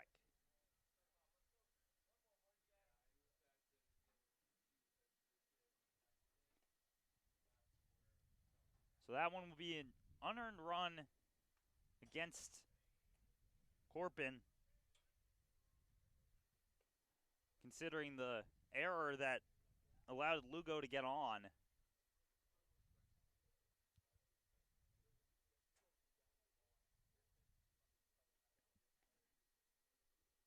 The look from Corpin as Tubman stands off second. That one's hit up in the air, but it's going to go right on over to Rodriguez at first base, who gets the third out. Pioneers put up another one, though. It's 3-0 as we prepare for the bottom of the 6th.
Birch looks to remain in this one in the bottom of the 6th. That's the Ironbacks. 3-0 lead Pneumatic is coming up to the plate here for blood flow. Our team uses the Ironbacks. You should too. Will be Chase Hubble, who steps up.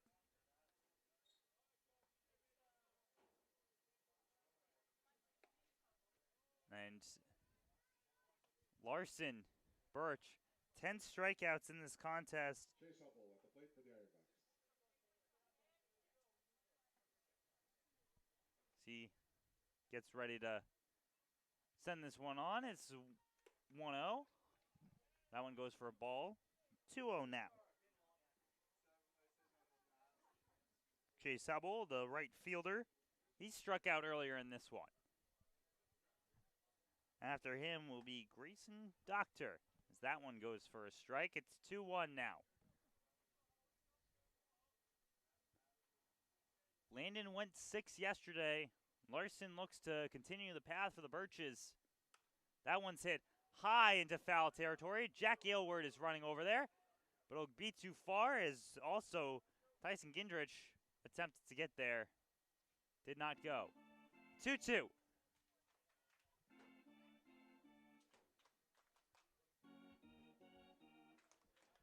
As the fans in the stands start clapping along to try and rally together their Ironbacks.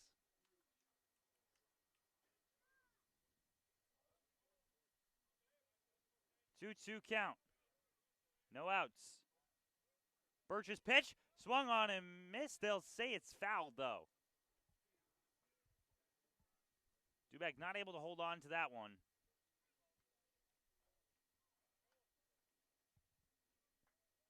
Hit just the bottom part of the bat. And Duback not able to squeeze it. It's now 2-2. That one's hit hard, and that's hit foul into the Ironbacks bullpen, which is stationed right towards the right field, past the yellow pole of the fence.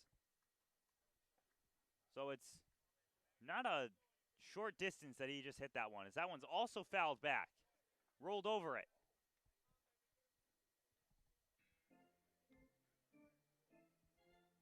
As we'll see, as this at-bat is extended more, this is going to be pitch number 7 incoming. From Larson, his delivery.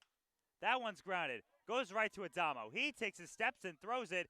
Aylward reaches. He's got him in time. Beat him by a foot.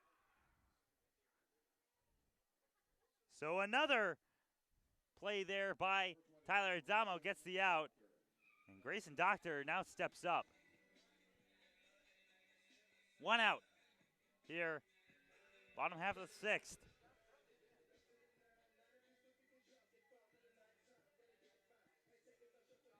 This is almost a reverse of the first game, as it will be a substitute batter coming in here for the side. Josh Bullock steps up as the pinch hitter. Bullock played in that first game as the catcher. He watches first pitch for a strike.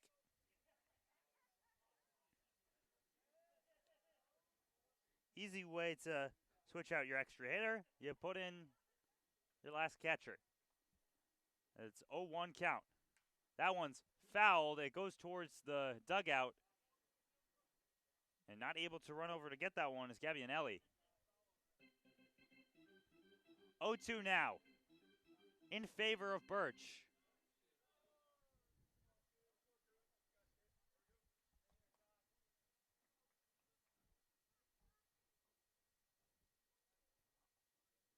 Oh, 2 delivery. That one's hit hard. Not able to leap up for that one is Lugo. Gindrich grabs that one. It's going to be a single for Bullock, who just got that one on the barrel and roped it into right field. And now they're going to have a pinch runner come in here for the Ironbacks. It's Franklin Griffin coming in as the pinch runner. Number 0.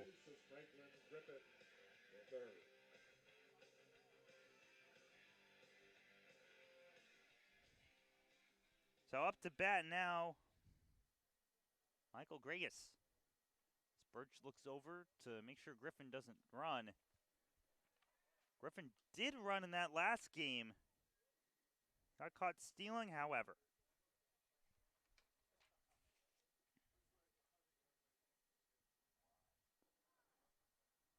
One out. That one's grounded.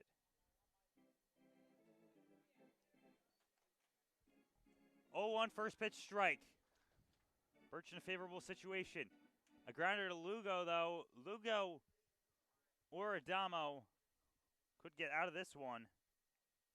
So far in this contest, Regas had a strikeout and an out that was hit right towards Jack Aylward. Tagged the bag himself. Pickoff attempt does not work. 0-1. Throw there. It's hit on a liner over there to Gabbianelli. Throw over to Aylward. It's a double play.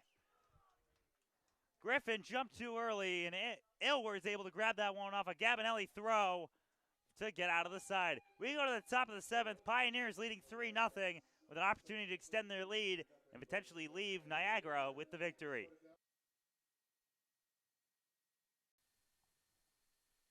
The Elmira Pioneers are sponsored by AIM Independent Living, AJ's Outdoor Power Equipment, Ann's Pancakes, Centralis Health, Blaze Brockway, Bully Hill Vineyards, CAF USA, Casa Trinity Prevention, Chemung Canal Trust Company, Chemung Supply, Coca-Cola, Council Rock Wealth Advisory Group, Dandy Mini Marts, Elm Chevrolet, Elmira Heat Treating, Chemung County Family Fitness Center, Finger Lakes Federal Credit Union, FM Howell, Glove House, Guthrie, Hilliard Corporation, Honeybee Made, Jubilee Foods, Kahuna's, Kennedy Valve, M&T Bank, Martha Lloyd Community Services, McDonald's, Papa John's, Pathways, Pinecroft, Rodney J. Strange, ServPro, Serve You Credit Union, Sheddens, Solutions Credit Union, Southern Tier Custom Fabricators, Susan Minchin Dentistry, Swan Morse Insurance, Texas Roadhouse, Tom South Corning Collision, the United States Army, the United States Navy, Vasco Brands, Wegmans, Wise Markets, Well Now Urgent Care, WETM, Wiggle 100, and Woodbrook Assisted Living. Thank you for sponsoring the Elmira Pioneers, and go Pios. Tyson Gindrich enters as the first batter here in the top of the 7th inning to get things underway. As Pioneers 5 hits on the day, looking to extend their 3-0 lead. Niagara down to their last 3 outs when they go to bat. Still pitching for Niagara is Jaden Corpin. As that one goes low for a ball. Gindrich reached on a E1 the last time, so an errant throw by Cal Noonan. That one goes low, 2-0 count.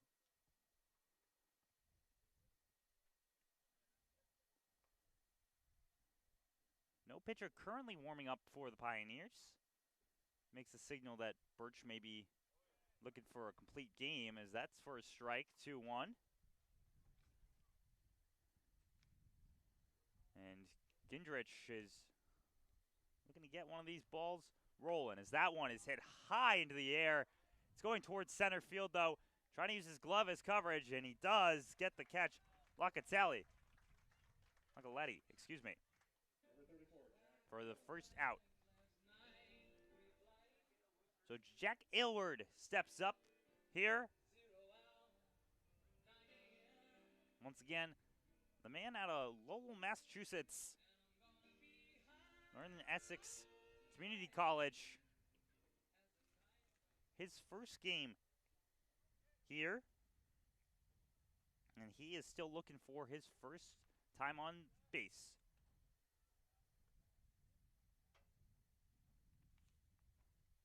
That first pitch ran too high, and it's ball 1.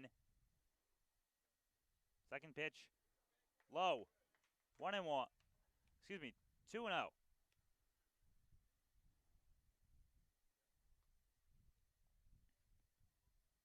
Aylward with the chains on. He gets ready to swing. That one's hit hard. That one's going back deep. It's going towards the warning track, and it will be grabbed there by Maharez. William Maharez. Warning track power by Jack Aylward. Just not able to get it over the fence. A long fly out to left field. He gets that one a little bit more down on the bat, and it's all of a sudden, this game becomes 4-0. Someone who looks to do the same thing as Aubrey Peterson. He gets ready here at the plate. First pitch swinging, and he's just on top of that for strike number 1.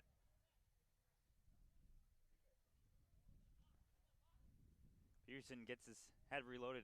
Each time it looks like he's swinging for the fences, and who blames him? He's got that power in him. Why not use it, especially with the bases empty? That one goes high. 1-1 count. Good eye there by Peterson, and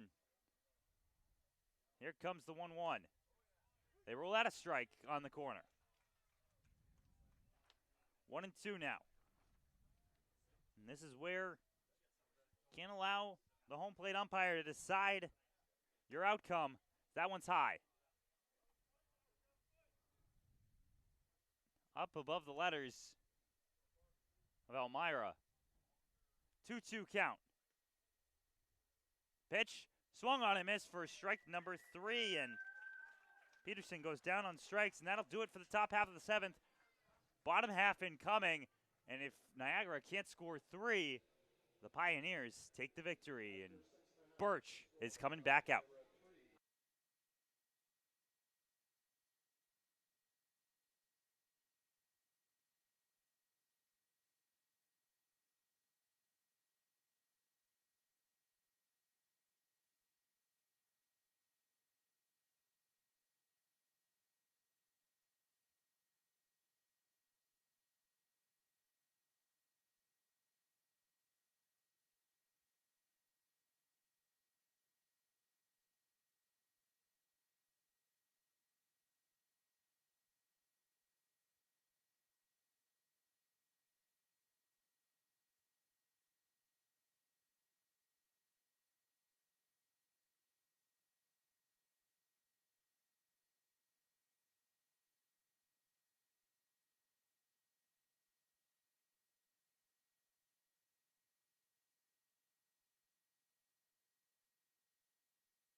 Birch remains on the mound here for the bottom half of the 7th.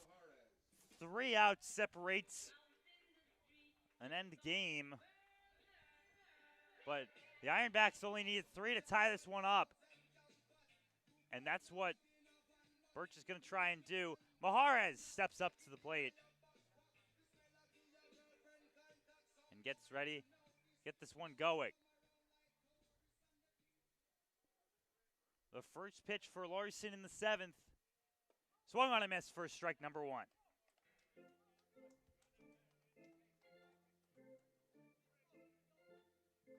Ten strikeouts today for Larson Birch. He throws that one. That one's headed right back to him when he catches the baseball off the juggle for out number 1. How often do you see that one? Just rolls out of the glove, but right into the throwing hand for out number 1. So Mateo Sursta comes up now. 2 outs remain here as doubleheaders only last for 7 innings here in the PGCBL.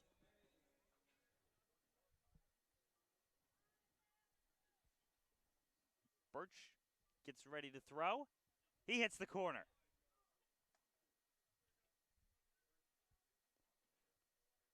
Birch looks down, gets ready to go. Sursta, he's grounded out a couple times so far. That one's fouled back. He's grounded out to second, and he's grounded out to third. It's 0-2 now.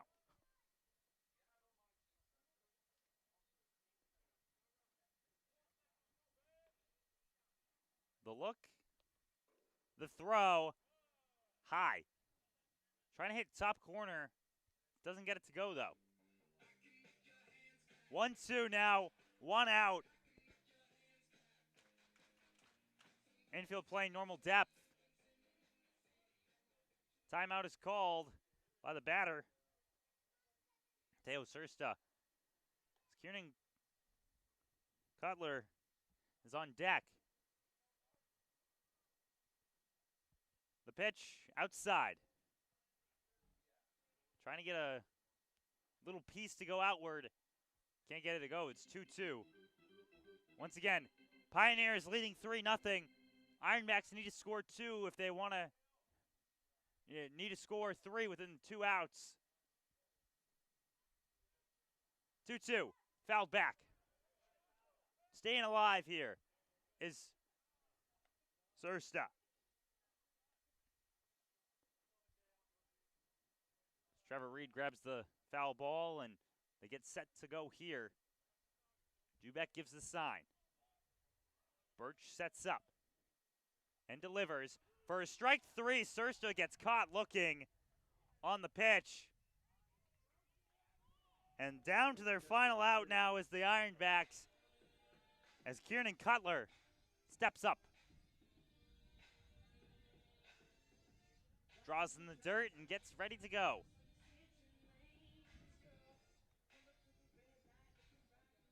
Only 2 hits so far by the Ironbacks. Birch gets ready to deliver.